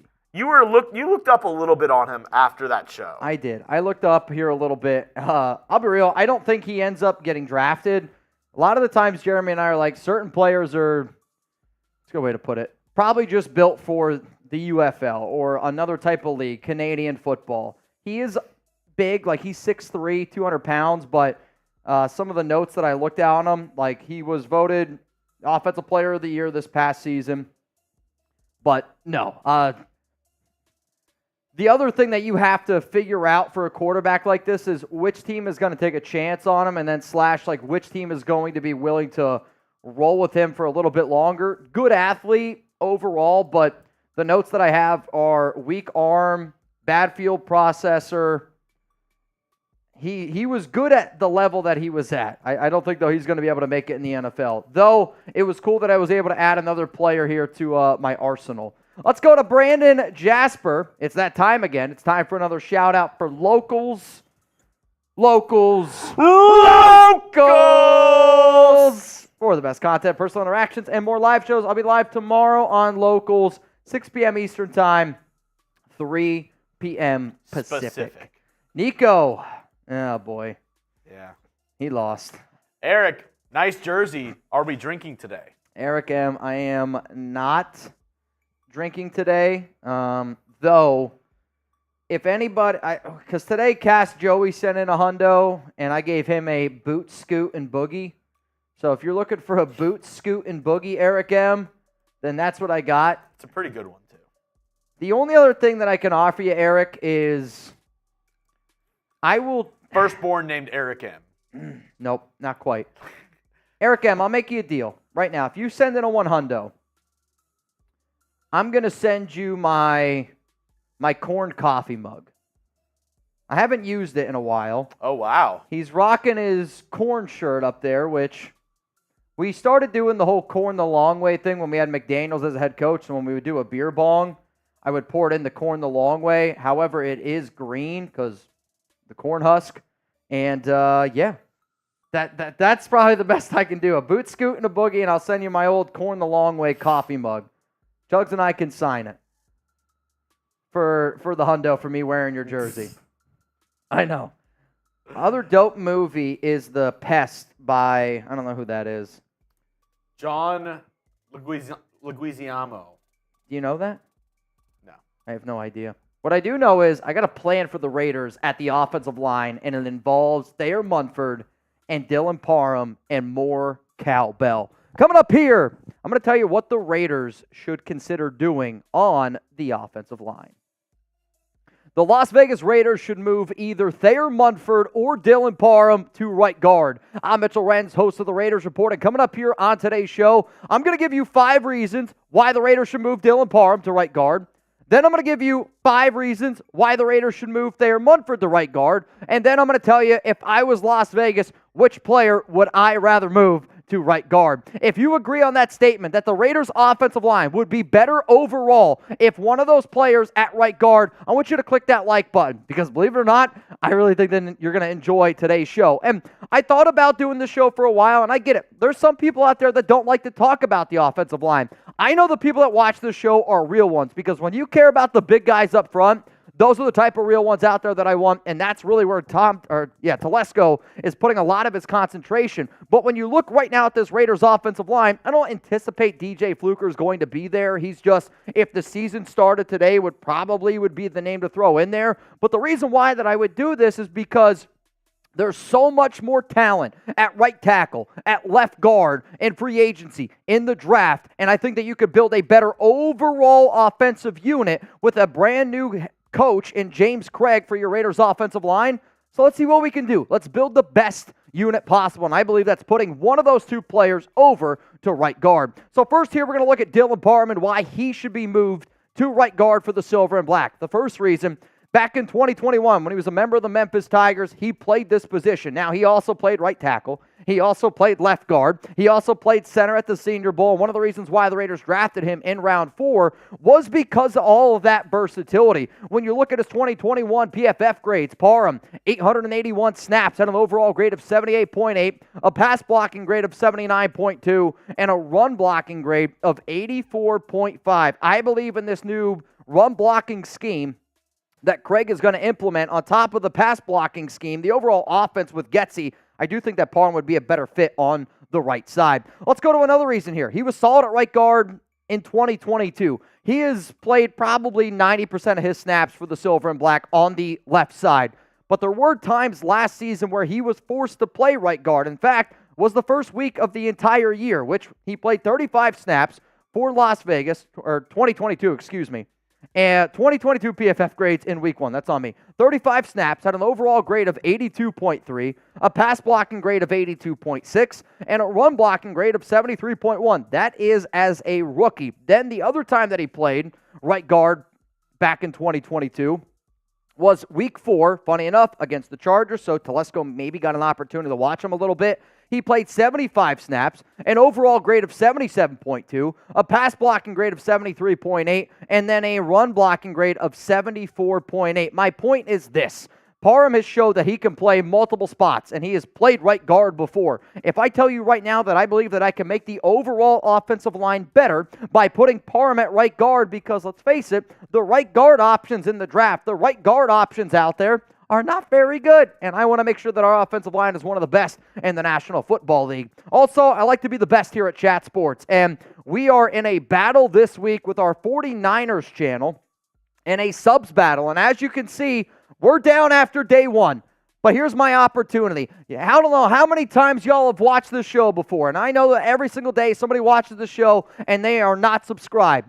I don't want to lose to the 49ers. We just had to watch them and the Chiefs in the Super Bowl. I'm not dealing with that. So help me take down the 49ers report. Hit that subscribe button. I'll keep you guys up to date on this battle the entire week, but I'm getting a dub. And if you're with me, spam some just win babies down below. Let's now go look at the new offensive line coach, James Craig. And I could make an argument like if the Raiders would have kept Carmen Bracillo, remember he left to go to the New York Giants, and if you would have kept him around, maybe you don't change it up a little bit. Like maybe you stick with the offensive line that you've been rolling with, because if it's not broken, don't fix it. Parham's doing okay at left guard. Now you're bringing in a brand new blocking scheme, and people are going to have to learn something new anyway. So if you're going to teach it now, it's the time to do it. You kick Parham over and let him start learning right now. The free agents and drafts, they're weak at the right guard spot. I did a video last week. Please go check it out, where I rank the top 10 options for the Las Vegas Raiders at right guard. And I'm going to roll through these names again, and you're going to look at some of them and be like, yeah, I don't know how many of those I want to start. Like,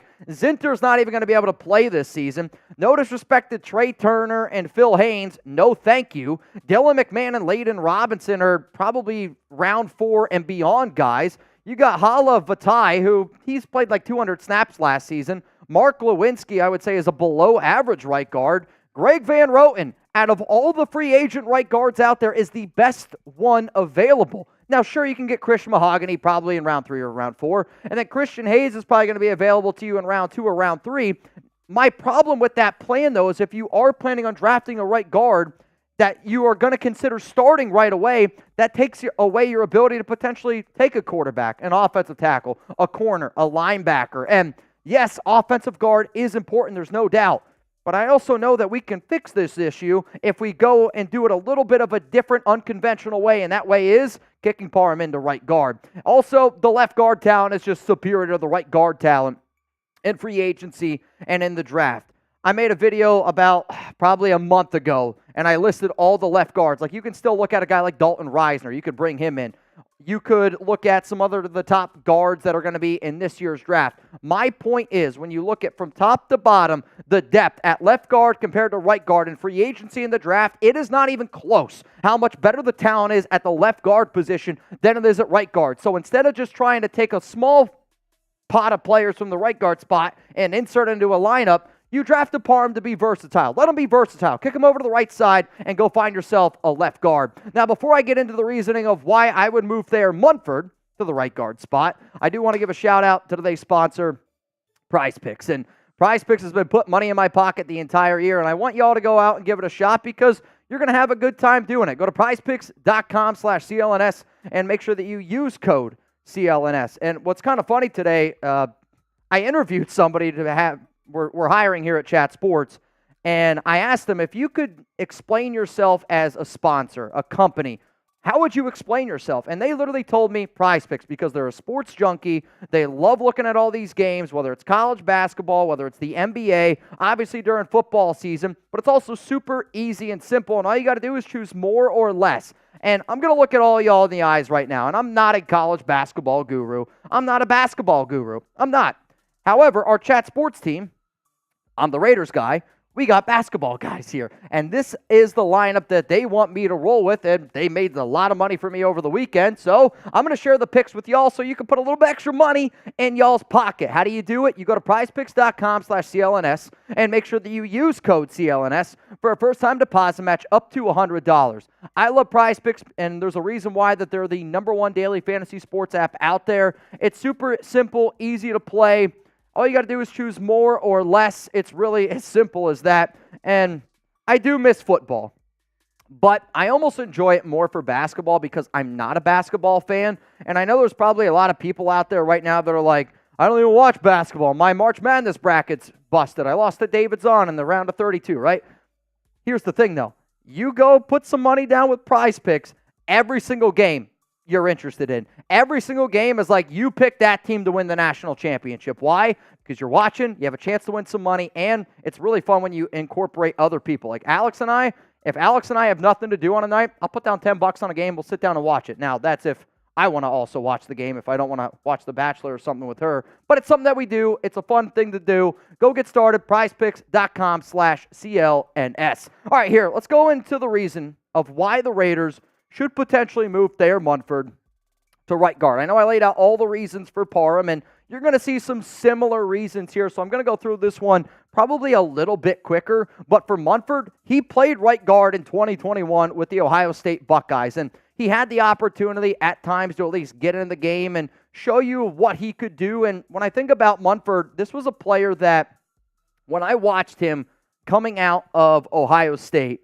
was somebody that we had rated at the time, like when he was getting ready to first come out in the NFL draft, we had him as a round 1 grade. Unfortunately, he ended up getting hurt, and then he ended up coming out the following season. But the year before was 2021, and I loved what I saw from him at the guard position. I mean, look at the numbers. In 704 snaps, 73.7 overall grade, a pass blocking grade of 76.1, and a run blocking grade of 76.9. I also, from what I saw last season, he was good as a left tackle, which some of y'all are probably like, well, Mitch, why would you move him to right guard? I think footwork sometimes is a very interesting thing from top to bottom. And yes, he was solid at left tackle last season, but to me, that shows versatility. And that's my point here. He's a versatile offensive lineman that I do think could play guard, that I do think could end up just, even if you needed to kick him over to the left side, which we might get to here in just a second. But the fact that Munford has been able to show you that he can play right guard, that he can play right tackle, he can play left tackle. Yeah, he hasn't done any of it at an exceptional rate. But if I needed to do this to then free up that right tackle spot, I would at least consider trying to roll out and go ahead and doing it. Next thing coming up here is the new offensive line coach, which I kind of already explained this one. If you're going to implement a new offensive line, like I'm not just going to stick with players just because they played a certain position last year. You're the coach. You have the right to make changes, and especially if somebody wasn't a slam dunk at a certain position. Another reason here, new free agent draft week at the right guard spot. And then the final one, which I've already explained as well, is that just there is strong right tackle talent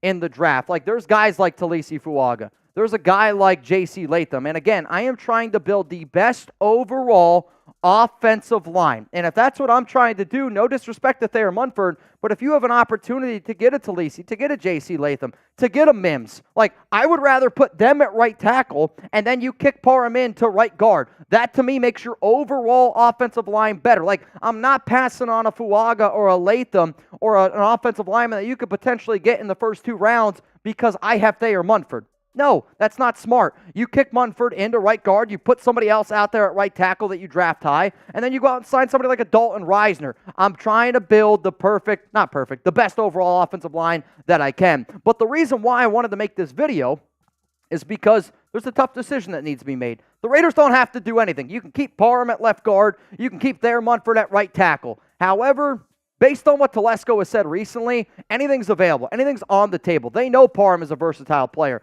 They also said that Thayer Munford could potentially end up playing offensive guard. So my question to you is this. If we are trying to build the best Raiders offensive line possible, who are you moving to guard? Are you moving Dylan Parham to guard? Or are you moving Thayer Munford to guard? Type DP for Parham, type TM for Thayer Munford. The way that I would run this is this.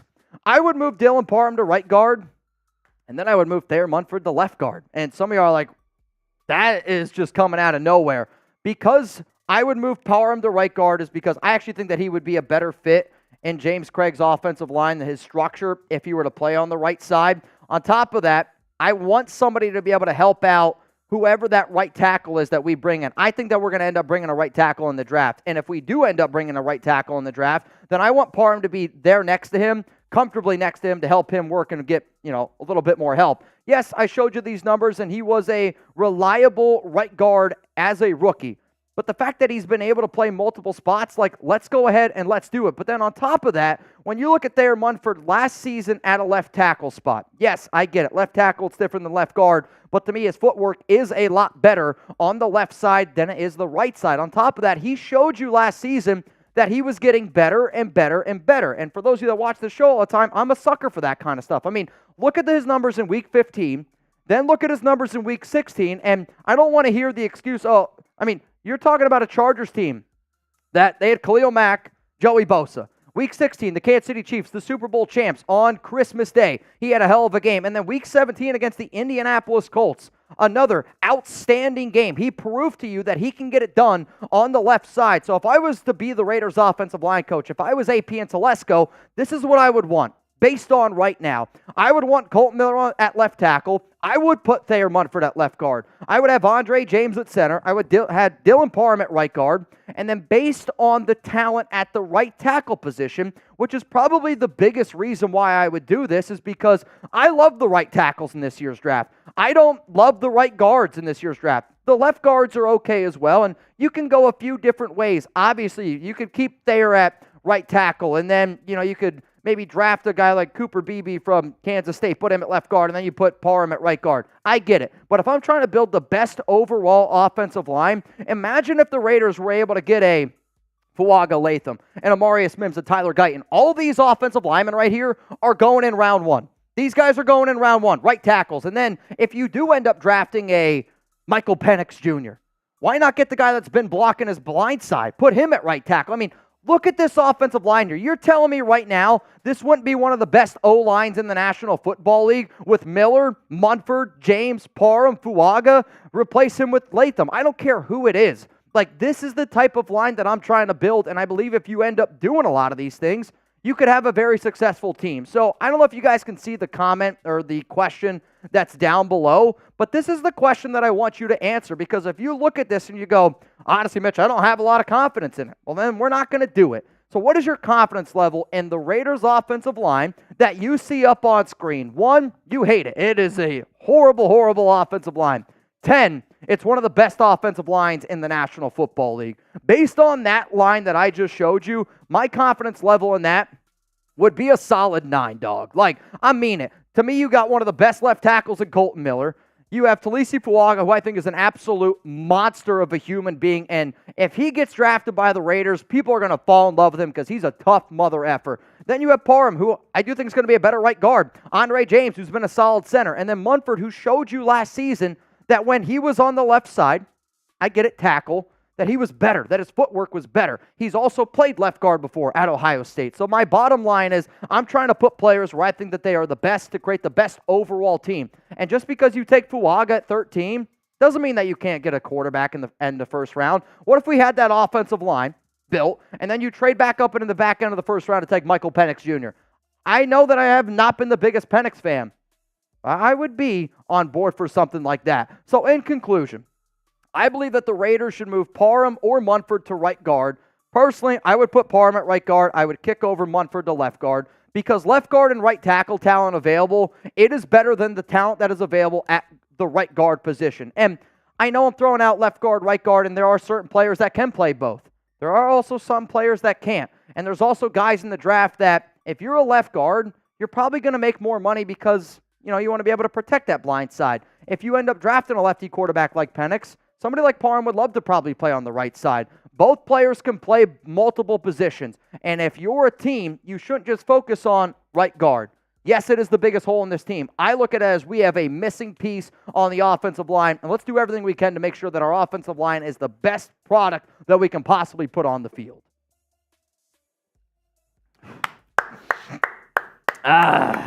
Offensive line talk in the middle of March. That's what you signed up for here. Oh, yeah. Let's talk about some big boys. The big boys up the middle. Big boys up the middle.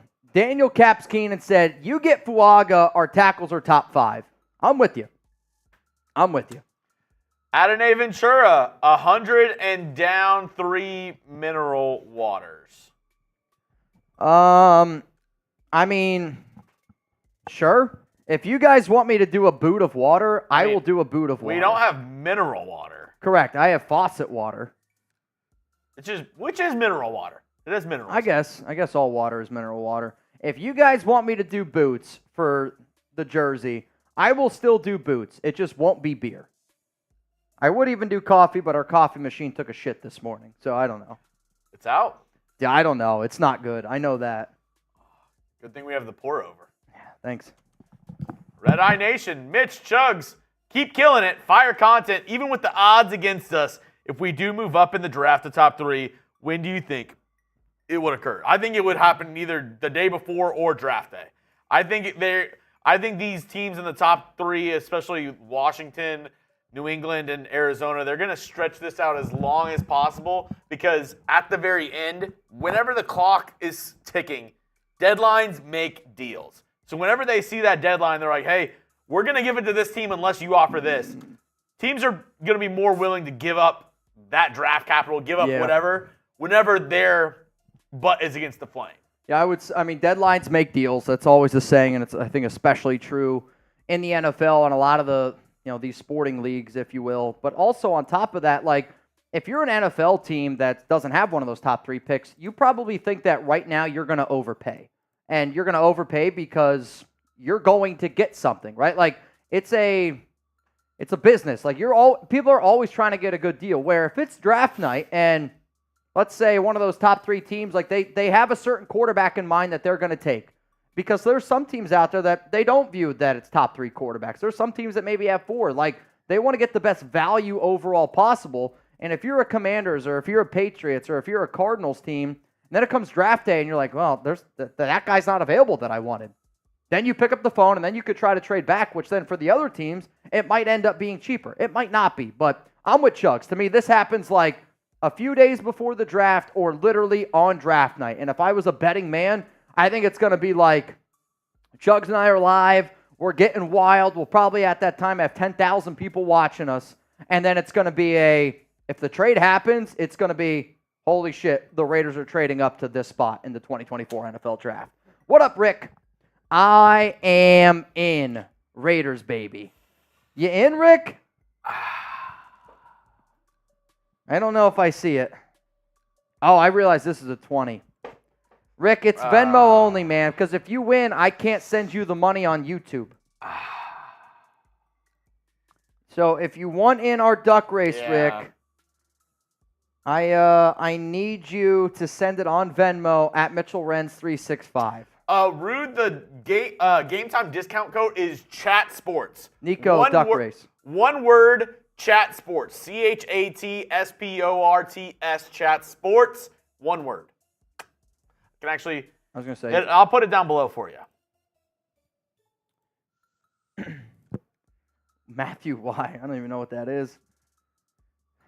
The jersey I'm rocking now is Sean Martinez, for anybody that's curious. Yep. And we do have some more races to get to. We're down in the Brockton region where, remember, Trevin Robledo ended up taking down John Scheffler. So we got a 16 against the 9 seed. Could this be history? The first time ever a 16 seed has made it to the Sweet 16. Only time will tell. I will say, selfishly, the Raiders Sancho and PG 2869 race, I am very excited to see that one go down. I'm a little bit curious of how it ends up going down, but I am excited. I am excited. Wow, this is where dreams are made right here. Dreams are made of. I mean, you know what would be really cool? If you won the $1,600 and then you bought a trip to Disney. I'm going to Disneyland. I would put that on the show. That would be worthy of getting put on the show. Do it. All right, here we go. We got the 9 against the 16 seed. Winner advances to the Sweet 16. Will we see history in the making? A 16 seed has never made it to the Sweet 16. Will that happen for the first time ever? Ooh, you ready? I'm ready. Are you ready? You ready? Let's get this thing going. 3, 2, 1, race time. Who's going to catch that pot of gold the quickest? Is it going to be Robledo? Or is it going to be the 9th seed? Lori Sandoval. Well, right now, I'll tell you what, I don't know. This one is anybody's race. Based on the smile, Lori looks a little bit more confident. However, I'm not betting against that mustache. Yeah. This one is neck and neck. Oh, Lori! Lori put on the nos. Wow. That was a race she knew she was winning the entire time. I mean, that was a race that she knew she had in the bag. That was a nice, comfortable jog. The finish line was there, and it was, see you later. I mean, that was dominating. nothing against you, Lori, but I was really hoping we would make history there. Still, a 16 seed has never made it to the Sweet 16. Never will happen. That is... Ah, man. Lori Sandoval, congratulations. That's a big win, which means our next race coming up here on the show, Raiders Sancho and PG 2869, two legends. One advances to the Sweet 16 to take on Lori Sandoval. Both of these blue blood programs would be very excited to advance to the next round of our Raiders Report March Madness bracket, but only one team will be able to go there. Who will it be? 2869 or Sancho? Scott Eckert, you in. And then there's a guy by the name of Richard Renz. He is in. So right now we have 9 people in. 9 people are in. Winner would get 90 doll hairs. 90 doll hairs. Okay, here we go. PG against Sancho. Winner advances to the Sweet 16 to take on Amy. 3, 2, 1. Let's get it going. Yeah, you can definitely tell this sand is rather deep here. PG's camel does get out to an early lead, though. Sancho by a toe. Sancho by a toe. Yikes. The problem with these camel races, the NOS usually doesn't happen. Yeah. So unless Sancho really gets this one, PG's just pulling away. Wait a minute. I think PG just showed that he was the better racer that day. I mean, that was a strong race by PG. Never in doubt. I mean, now he's just, that poor camel's back.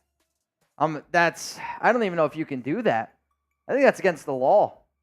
There's animal rights laws out there, and that's PG. Yikes.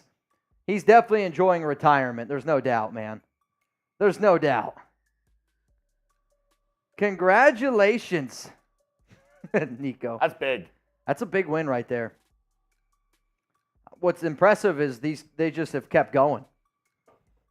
They never stop. They just never stop. Can't stop, won't stop. Can't stop till you get enough. That's a big win. So Lori Sandoval advances to the Sweet 16 to take on PG 2869, which means we only have 2 more races to do today. We will do after our next segment coming up here on the show. But then we'll have our entire Sweet 16 made. Wild. James Guevara against Matthew Yoakum and Alfredo Ramirez against Noah Garcia. Camel spiders are insane. Very, very insane. We need to hear it from James Guevara. I don't know. I think Matthew Yoakum and James Guevara are both in the chat right now. Let's hear it for the boys. We'll do that one probably in about 15 to 20 minutes. We do have one more segment to get into. Let's go to Lord Cameron Abbott. This is the draft I am most excited for in my life. I'm probably with you on that, and here's the thing. I also probably say that every year. I have a feeling that that's a statement that I have every year. I wish, honestly, I do wish that this show, that we did a little bit more back in 2019 when the Raiders had. I mean, imagine, Chugs, us having pick 4, 24, and 27. Like, the mock draft, the content we would be making. Ridiculous. Again, at that time, like, that's right when we just started, like, the Raiders report. So I didn't have as much help as I do now. But man, oh man, that was an exciting draft. I mean, even the Ruggs and Arnett one, 12 and 19. Like, the Raiders have had some good drafts in recent years for picks-wise, not the players. Players have been an absolute disaster. Made the best Raider win. I like it. I like it a lot. All right, the show that's going to be coming up here next is going to be my 10-step plan that if I was the Raiders, I would follow before the 2024 NFL Draft. I'm going to refresh my phone to see if anybody else is in our duck race at the end of the show, and that answer is no. So right now, 9 people are in, $20 Venmo for a chance to win $90. We're going to do a segment. We got 2 more March Madness duck races to do, and then we have our big Venmo race at the end. Cool. Sounds good. All right, y'all. Let's get into my 10-step plan that I want Telesco and Antonio Pierce to follow before the NFL Draft. Raider Nation, what's going on? It's Mitchell Renz here, host of the Raiders Report, and coming up on today's show, I made a 10-step plan for Tom Telesco and Antonio Pierce to follow before the NFL Draft. What's kind of crazy is the draft's basically a month away. So what I wanted to do is put together a 10-step plan to really help illustrate what we need to do to make sure we are 100% ready for the biggest draft of our lives. I don't know if y'all know this, but hit that subscribe button. We are in a battle against our 49ers channel this week. And all I'm asking is don't let me down. So if anybody's watching the show right now, if you're a 49ers fan watching the show, don't subscribe.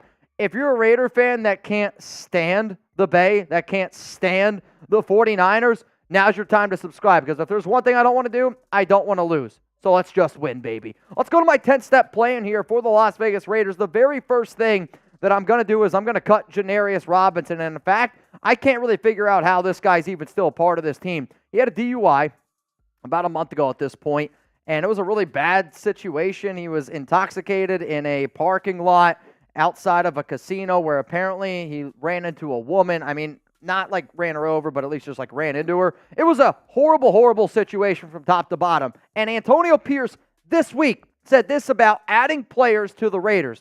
I'm the guardian at the gate, not letting any evil come through that building. Here's the thing, Antonio. You've done a phenomenal job of practicing what you preach. Now is also your time to do it. I feel horrible for Robinson because he signed a 1-year deal. He had an opportunity to change his life, but he showed you that he can't be trusted. So if you're going to practice what you preach, you need to go ahead and do it because I'm sorry, this situation with the Raiders is totally different than all 31 other NFL teams. Why? Because recently, the Henry Ruggs situation. I'm not going to get into the details. If you don't know it, that's on you. But because of what happened, you need to cut Janarius Robinson. It is a black eye in this organization right now. Let's go to the next thing that the Raiders need to do. You need to replace Robinson. You need to go out and sign an edge for depth. And some people are going to hate at what I just said there. But you know what? I do this show based on what I personally believe if I was the person running this organization. And I don't want somebody like Janarius Robinson rocking the silver and black. I don't think he deserves to wear the jersey. So for that, now I got to go out and I got to find somebody that I can build around just for a little bit of depth. And sure, you have Tyree Wilson, who's going to be that extra player with Crosby and Kuntz. But on top of that, though, Tyree's going to be playing on the inside. And no disrespect to Smith, Snowden, and Agoa, though I have seen Agoa, and he is getting in pretty incredible shape, and he's a hell of an athlete. He just needs to learn the game, I think, a little bit more. But I'm looking for somebody that I can add, that I can rely on. And I'm not sitting up here saying that a guy like Kyle Van Noy is your exact replacement for Janarius Robinson, but I know that I can trust Kyle Van Noy. I know he is a hell of a player, still playing at a pretty high level. You're probably not going to be able to get him for cheap, but he does offer you good depth. Has been with Telesco before, has been with a bunch of, he's been with Christian Wilkins before, he's been with Patrick Graham before, he's been with Rob Leonard before, he's been with a lot of the coaches that we have on this team. Another name that I'll throw out there is Carl Lawson. He has had a lot of injuries. But if I'm going to take a flyer on a guy, maybe it's not that bad of an option who could be willing to take a 1-year prove-it deal. Another name that I'll throw out there is Melvin Ingram. And Melvin Ingram is not young. He's 35 years old. However, he did sign with the Miami Dolphins last season.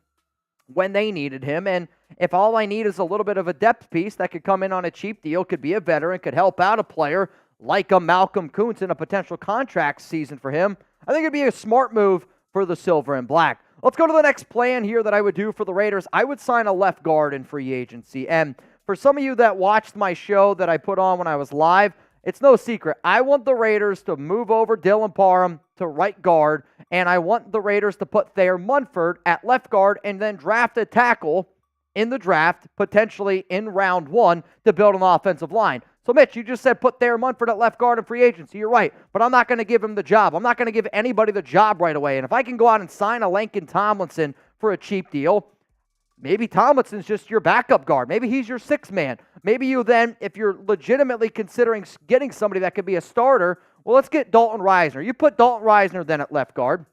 You have Colton Miller at left tackle, Andre James at center. Your right guard situation then, as I said, is Dylan Parham. And then you let Thayer Munford compete for whoever you end up bringing in the 2024 NFL draft. I just don't like the idea that we're just going to hand the keys to somebody that has been shaky at times. And I get it. You have to take risks. But what I'm not willing to do is risk my entire right side of my offensive line, which is by far the biggest weakness outside of quarterback for the Silver and Black right now. The next thing that I'm going to do is I'm going to sign a cheap and versatile wide receiver. I do not love the depth on the wide receiver position for the Raiders. It is extremely, extremely top-heavy. You got Davante, you got Jakobi, you got Tre Tucker. But I'm going to get into some names here who I would consider going out and signing to be a little bit versatile, because with the new NFL kick return rules, this position becomes a little bit more important for the Silver and Black. I'll get into those names, but I don't want y'all to stress. And I don't want you to stress about the names, and I don't want you to stress about getting tickets to your favorite events either. Last-minute tickets. Who waits to the last minute? I know my fiance does. And my point is this. I love Game Time because I love being able to go watch sporting events, comedy, and I don't want to have to stress about how I'm going to get these tickets. Now, for some of you, I want you to download the Game Time app, create an account, use code CHATSPORTS for $20 off your first purchase. And if you're wondering, Mitch, well, why do you love the Game Time app? I like it because I can get last-minute tickets. I like that there's flash deals, zone deals. I'm a sucker for a good deal. I like that it's easy to find and buy tickets for every kind of event in your area. You can see where you're going to be sitting in the venue, which is a major, major plus. The lowest price guaranteed. There's event cancellation protection. And the all-in price shows you total upfront. So you knowing that you're getting a great deal before you check out is a huge weight off my shoulders. Some of the other things, like I like going to watch hockey. Hockey is probably one of the best sports to watch live. And when you're out in Vegas, I want y'all to go check out the Golden Knights. They're a hell of a team. But you can also go watch comedy events. You can see popular events in your area. UFC is, I get it, it's a little bit up there in price. It's $300. Oh, dude, we got to watch that one. We got to be there. But there's all sorts of different events. They also have events that are like under $50. Like you can go see Marshmello in Vegas for under $50. Like, that's pretty damn good to me. You can also watch minor league baseball. Like if I had a son, daughter under the age of 10, and I'm like just looking for something to do, a nice little family bonding time, you go to one of these events and you're going to have a hell of a time, and they're going to remember it for a very long time. So for those that don't know how to spell Chat Sports, one, it's here. It's also up there. CHATSPORTS is the code for $20 off. Obviously, terms apply. Create an account. Redeem code CHATSPORTS for $20 off. Download Game Time today. Last-minute tickets, lowest price guaranteed. I love me some Game Time, and I believe that y'all will too. So please go check it out. Link's going to be available to y'all down in the comments, down in the description of today's show. So when you look at the Raiders' wide receiver depth chart, DJ Turner, Christian Wilkerson, they don't inspire a lot of confidence in me, right? So what I figured I would do here is, all right, could I potentially add somebody that offers me some special teams value in the kick return game, because now the kick returning area is a little bit more important, and the Raiders no longer have DeAndre Carter. He's a free agent currently. Could you sign somebody like a Jamal Agnew? Jamal Agnew is a hell of an athlete, and he was a pretty solid returner last season for the Jacksonville Jaguars. Another name that I would at least consider to keep in mind is Jakeem Grant. Now, he has had two horribly awful injuries the past 2 seasons, but that also probably means potentially cheap player that you're able to bring in on a cheap 1-year prove-it deal. If he's healthy, he can still bring that electric factory. Also, a guy like Byron Pringle, maybe a guy like Laviska Shenault, just some other names to throw out there that you could potentially add. Next thing that I would do if I was the Raiders, I would sign a veteran corner. And the reason why I would sign a veteran corner is because I am more confident in the corners that are available to you in free agency than the right tackles that are available to you in free agency. And if I'm painting my picture perfect world here, I would rather the Raiders draft a right tackle at pick 13 than a corner. Don't get me wrong. I love me some Terry and Arnold. I love me Quinion Mitchell, but I'm trying to build the best overall team. And if you told me I could go out and sign a Xavier Howard, which right now, based on reports, it sounds like he is interested in the Houston Texans probably the most. He also has a lot of ties with Gerald Alexander. He's got ties with Patrick Graham. He's got ties with our defense. But if you told me, Mitch, what's a better combination, Xavier Howard and Talisi Fuaga, or Thayer Munford and Terry and Arnold, I'm going to take Xavier Howard, and I'm also going to go with Talisi Fuaga. Like, that's how I kind of looked at this situation. That's with Howard. The other part of it is you could look at somebody that you're just trying to take a chance on. The take a chance on player for me is Adoree Jackson. If you took a chance on Jack Jones, because that was an Antonio Pierce guy, right? Like, that was like somebody where AP believed in him, let's make it happen. That's kind of how I think Adoree could end up going, because when he was healthy, when he was with Patrick Graham, he was a legit corner. He can do multiple things. So if you want to take that chance on a guy and then still target a corner in maybe like round 3 or 4, Adoree Jackson could be a name to keep in mind. If you just want to go safe, like I'm talking, you're looking for a hitter that's batting 300, not going to hit the ball out of the ballpark, but he's going to get on base. That's Steven Nelson. Steven Nelson's not going to be a legit cornerback one, but he is somebody that's played over 1,000 snaps. I want to say like 4 or 5 straight years, has played in multiple different schemes, has done a bunch of different things. Steven Nelson is the name to keep in mind. If you're like, you know what, we're in Vegas, let's freaking roll the dice here a little bit. If Tre White is healthy, he could be better than all those guys that I just mentioned. Is he going to be healthy, though? He's played in only 10 games over the past 2 years, played in only 21 games the past 3 seasons. He did have a visit with the Raiders. He's visited with a bunch of different teams out there. And yes, the Raiders have brought him in. So my question is, if you do end up rolling with Tre White, then you definitely still have to draft a corner, because I don't trust him to be healthy for the entire season. So out of the 4 names that I just mentioned, who would you pick? And I do want you to consider money. Like, Xavier Howard's going to be the most expensive. Then I would say it's probably Steven Nelson. Then I'd probably say it's Adoree Jackson. Legitimately, I think Tre White's the cheapest name on here because of the injury history. If it was up to me, I'm looking at either Xavier Howard or Adoree Jackson. But then you have to have the right plan in place for the NFL draft. Let's go to the next 10-step plan here for Las Vegas. I'm going to trade players to get more picks. I want the Raiders to be aggressive during the 2024 NFL draft. I think that this year is going to be a very interesting year, and there's going to be a lot of movement. And if I'm Las Vegas and I want to be ready that in a blink of an eye, I can trade up a bunch of picks to go up and get my franchise quarterback. Even if you got to even trade back into the back end of the first round to take a guy like Michael Penix Jr., I want you to be ready for that. And these are players that at any point I think could be cut. But I also think that you could get at least some value for them based off of their pedigree and based off that it's a brand new regime. Like Byron Young, you're probably going to get a 6th. Matthew Butler is a 7th. Chris Smith's probably a 7th. Divine Diablo is probably a 6th. Jacorian Bennett probably a 6th or a 7th round pick. If you could get a few extra 6s and 7s and get those picks ready to then potentially trade back up into round 5, round 4, because I love the talent at a lot of positions in round 3 and 4, I would trade some of these guys to then help you go get one of those extra players in the NFL draft. And then even if it helps you trade up to go get your franchise guy, which is something that you need to do. Here's something that Antonio Pierce has already started to do, but I would like to see more of it. If I was the Raiders, I would be hyping up J.J. McCarthy, Drake May, and Bo Nix so flippin' much. Like Antonio Pierce the other day said that he thought that McCarthy was no doubt a top 3 quarterback because he won a national championship. With the amount of smoke that's going on right now around McCarthy, if I'm the Raiders, I'm saying that I'm interested in McCarthy, that I want him for multiple reasons. One, I would love for a team to trade up to number 2 because there's some reports out there that he could be the second quarterback off the board. There are reports that the Commanders could take him at 2. There's reports that the Vikings like him a lot. Or, dream scenario, I know how ballsy Sean Payton is, and because they did everything that they did to get rid of Russell Wilson, if Sean Payton wants to trade up, they're going to do it for him. And if I'm the Broncos at pick 12 and I hear the Raiders going, I love J.J. McCarthy, I might try to pull the trigger and go up and get him, when in fact, I do not want J.J. McCarthy on the Las Vegas Raiders. One player that I would like is Drake May. However, based on the things that I hear, I don't think that the Raiders are going to target May. The reason why that I'm hyping up Bo, May, and JJ is because May is the only guy that I want. I do not want Bo Nix.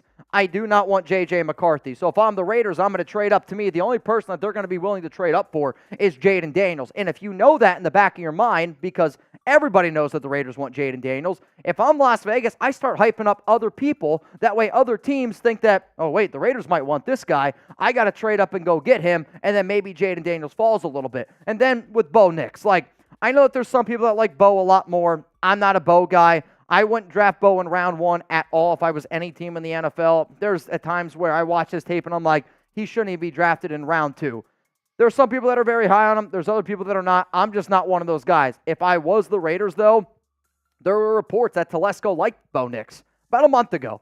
Let's hit those again. Let's bring those back up. Let's get the hype train rolling. That way the Raiders don't end up with a lemon at quarterback. Now, I still got a few more steps to my plan here, but if you don't know, I want you to interact with Jeremy Chuggs and I. You can find Chuggs on Twitter at Jeremy Chuggs, or you can hit him up on Instagram at Jeremy_Chuggs.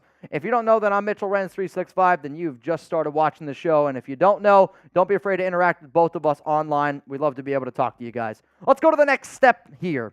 Meet with the top quarterbacks in the draft. And because this is a plan to get you ready for the draft, I have essentially done everything in terms of free agency. And now we're getting closer and closer to the draft. I don't expect the Raiders to be able to do all these things right away, but I do want you to at least be prepared. So the quarterbacks that I would meet with, because remember, you only get 30 top visits. So I'm going to use 8 of those visits at the quarterback position. The name that you don't see in here is Caleb Williams. Why? He's already a Chicago Bear. Put a Bears jersey on him. But for Jaden, Drake May, J.J. McCarthy, those are the top 3 quarterbacks here. But I also want to meet with Penix. I also want to meet with Spencer Rattler.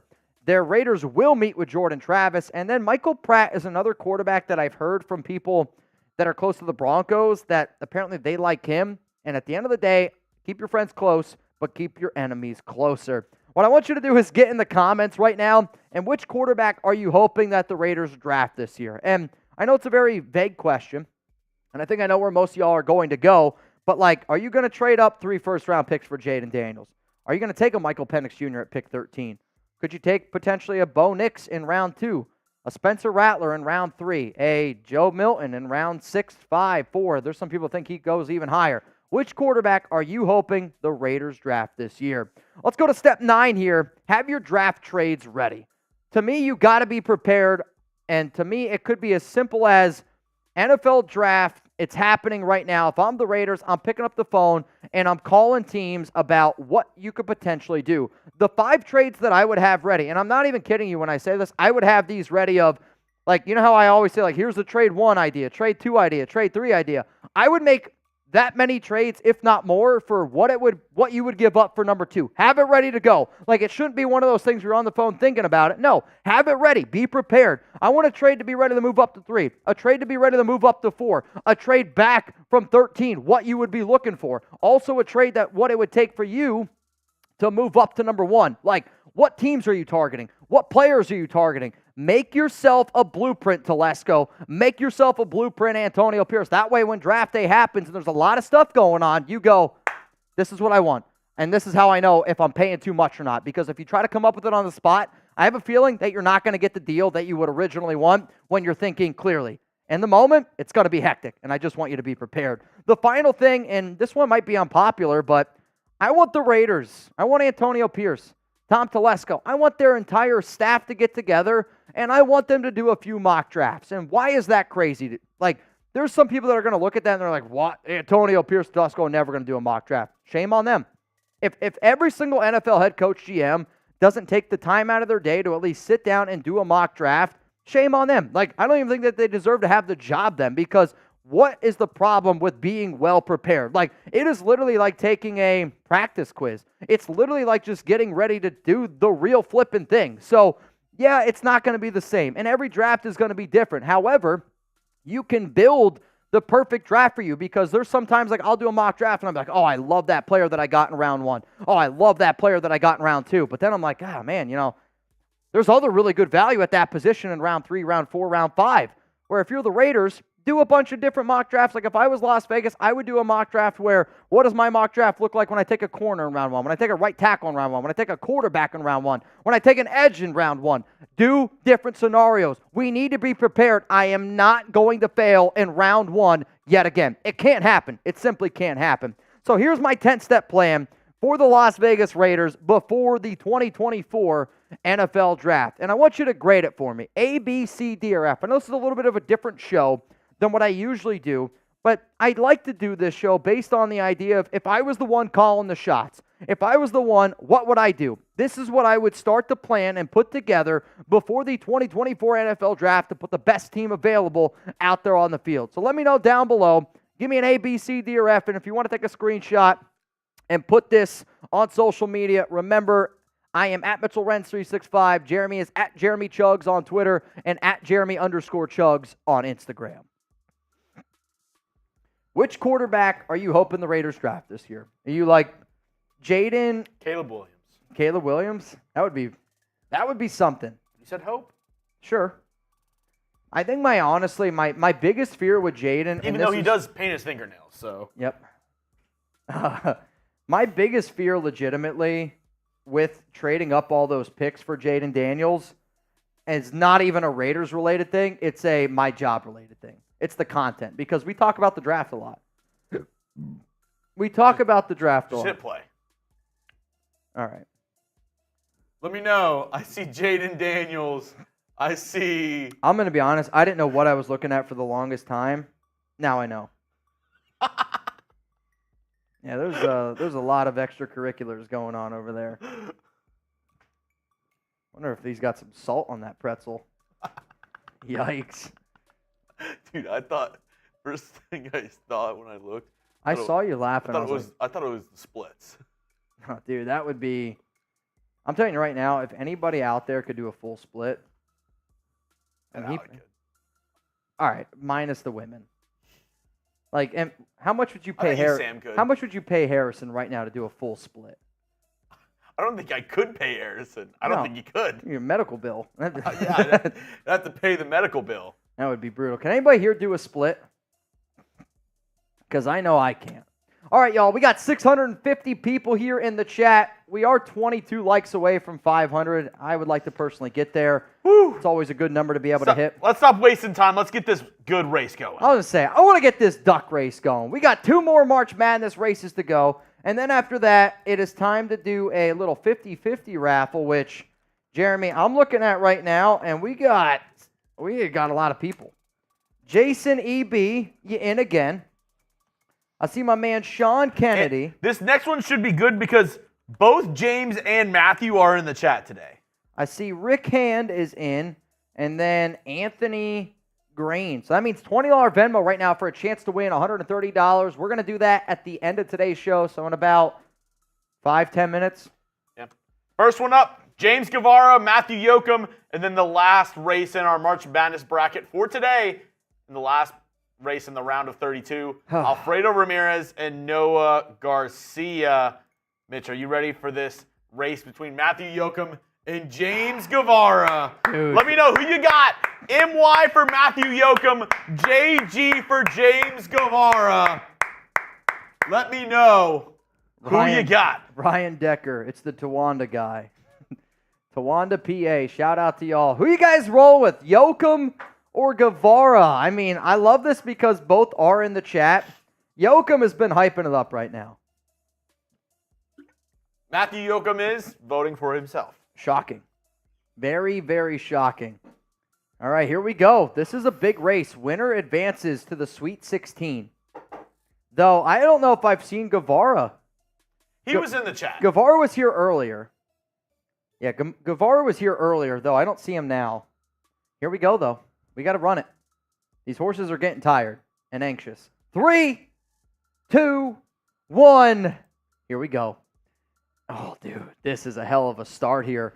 Guevara's got about a 2, maybe 3-point lead after the first quarter. Now we're into a little bit of the second quarter. Guevara might extend this lead by 10 points. James Guevara! He's got a lead by 10 at halftime. But, oh, man, he's pulling a McDaniels here. Falling behind a bad third quarter. Matthew Yoakum takes the lead. Yoakum's got the lead with 5 seconds to go. Guevara! What a comeback. James Guevara with the dub. Oh, Yoakum slipped my horse a sugar cube. Guevara, LFG's down below. Wow. I mean, what a race. What an unbelievable race. I will say, the problem with the horse riders is that's just an inappropriate, that's an inappropriate way to celebrate. You can't do that. There's kids, man. You can't do that. There's a lot going on there, James. All right, which means our last race James also uses 2 hands. in the round of 32 bracket. Oh, boy. Coming down in the Brockton region. The final game, Alfredo Ramirez up against Noah Garcia. Dude. Here we go. Who you got? Here we go. Dude, a 15 seed. When was the last time a 15 seed made it to the Sweet 16? What was that Florida team? Florida Gulf Coast? Florida Gulf Coast, I think, is the answer. Is it? Were they 15? I thought so. I don't know. I got a thumbs up from Smitty. I don't know. I don't know if I can trust Smitty in any well, no, I was gonna say any trivia. Why is that? Last trivia game that Smitty was in didn't go too hot for him. Really? I might have to hear about it. The real question is, when you guys do the questions, is it like verbal or you have to read it? Because I know the reason why then. I mean, I've never seen anybody when they type on a keyboard have their nose touch the screen. It's pretty impressive. I mean, there's at times he scrolls with his nose. It's unbelievable. Look at they're ready to go. Thank God traffic lights are with colors and not just go and stop. Smitty would just be sitting there. I mean, I would imagine that Smitty sees traffic lights like Skittles. There's a red one and a green one. Like, that's how big it is. All right, here we go. Last race before the Sweet 16. 3, 2, 1. Let's get it going. Noah Garcia. Dude, that hat is coming off the head. I mean, is it giving him momentum here? I'll tell you this. This is a hell of a start for a 15 seed. Yoda Jenkins has it right. This is a McDaniels race. A McDaniels race. Yeah, this one is slowing down a little bit. Dude, Garcia looks like he's slowing down. This 15 seed should not be slept on. Noah Garcia is a legitimate contender in this competition. What a win. Wow. Survive and advance. Survive and advance. Congratulations to Noah Garcia. So, Chugs, when you get those implemented, I want to go through and I want to look at all the Sweet 16 games. And then the next time that we will be on the show is going to be Thursday. We will then do those races. All right, here we go. So the Sweet 16 matchups, also Luis Rodriguez, you in. So now $20 Venmo, winner would end up getting $140. So that means, okay, we got that one, we got that one. Wait, no, I had it before. Yeah, I don't know if you saved it. I did. You did? Okay. So it's the Sweet 16, by Here the we way, go. not the Elite 8. Okay. Yes, here we go. Okay, so the Sweet 16 is Zahn against Joshua Melton in the Las Vegas region. Jason E.B. then going up against Amy. I think the way that we try to do it is, how many do you think we should do on Thursday? I guess we should probably try to finish half of the Sweet 16 and then half of the Sweet 16, right? Thursday, yeah. Friday? Okay. Jason E.B. then going up against Amy. Then in the Los Angeles region, you got Jose Corona going up against Rob Fravor. And then Justin Gilbert going up against Cameron Abbott. I mean,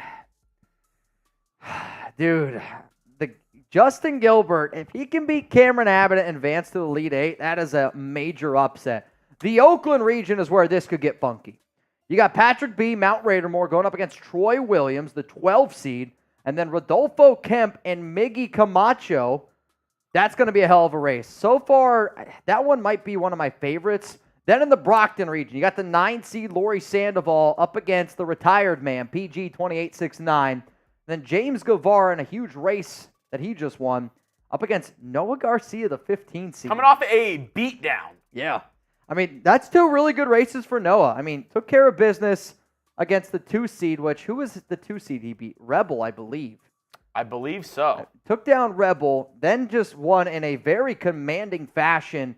If I'm James Guevara right now, I'm worried. I'm a little nervous. I am definitely a little bit nervous here. Nervous. All right. Final call. Final call to get in our 50-50 raffle for today. $20 Venmo only. Venmo only. Venmo only. And as of right now, Mitch, what would the winner get? The winner would get 140 doll hairs.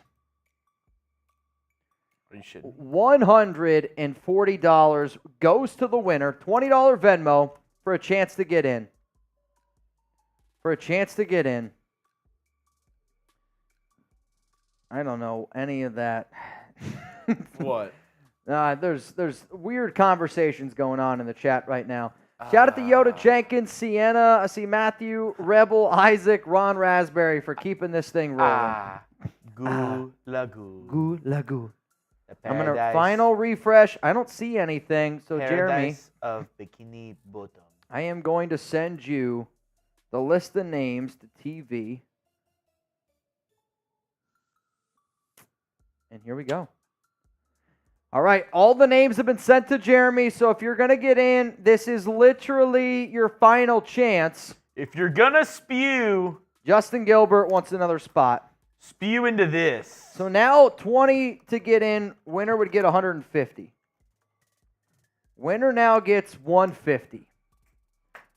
15 people in. Oh, dude. So if you don't know who's in, it's Gilbert 3 times, Amy, Lord Cameron Abbott, EB, Philip, Jose, Scott, my dad, Jason EB again, Sean Kennedy, Rick Hant, Anthony Green, Luis Rodriguez. Kennedy! Those are the names that are in. Wait a minute. I see somebody who wants to be my friend, which usually means they want a chance to get in. Hang on. I see Josh I. And then I also saw that I have another friend request from Sean. Dude, Sean Kennedy's beard is elite. Kennedy! Bro, it's a beard. It puts Harry's to shame. It's a hell of a beard. Josh I in. Josh I is in, so that means now winner would get 160. So then we'll shuffle all those bad boys up. Somebody's going to go home with $160 tonight. Somebody. Who's it going to be? You ready to get this show on the road? I'm ready. I'm guessing we're going to do something with cars then. Boats. The complete opposite. You ready to get this show on the water? Here we go. 3. Oh, wait. Shuffle. All right. 2. 1. Let's go. Oh, wait. I thought these were like... Oh, this is speedboats. Speedboat. I will admit, I feel like if you saw 16 speedboats racing this close, probably wouldn't end well. No. I'm going to say right now, I'll go out on a limb and say it's not going to end well. Also, shout out to anybody in Maryland. Oh, yeah. Oh, my Lord. That looked wild. That was horrific, man. I literally woke up this morning, saw that. Super sad. Super sad. Also, Guevara, I saw you just send in a 20. I'll send it back after the race. 30 seconds left to go. I think the Gilberts are in the lead. Yeah. Like all 3 of them. Josh 8. No, I think Philip Bogart's got this one by a nose right now. Now he's starting to fall back here a little bit. 15 seconds to go. I'm not going to lie. I like where my dad's at. Cobra pulling up. Amy. Oh, man. I don't know. I think it's going to be Amy. Amy with the dub. It's just, yay. Oh, whoa, Amy, what's going on under there? Dude, I don't know. They're called speedboats for a reason. Woo, Amy, chill out. That's a big win. That's a big win right there. Needed it. Needed it. All right, Guevara, I got to send you your money back. Give me a second here.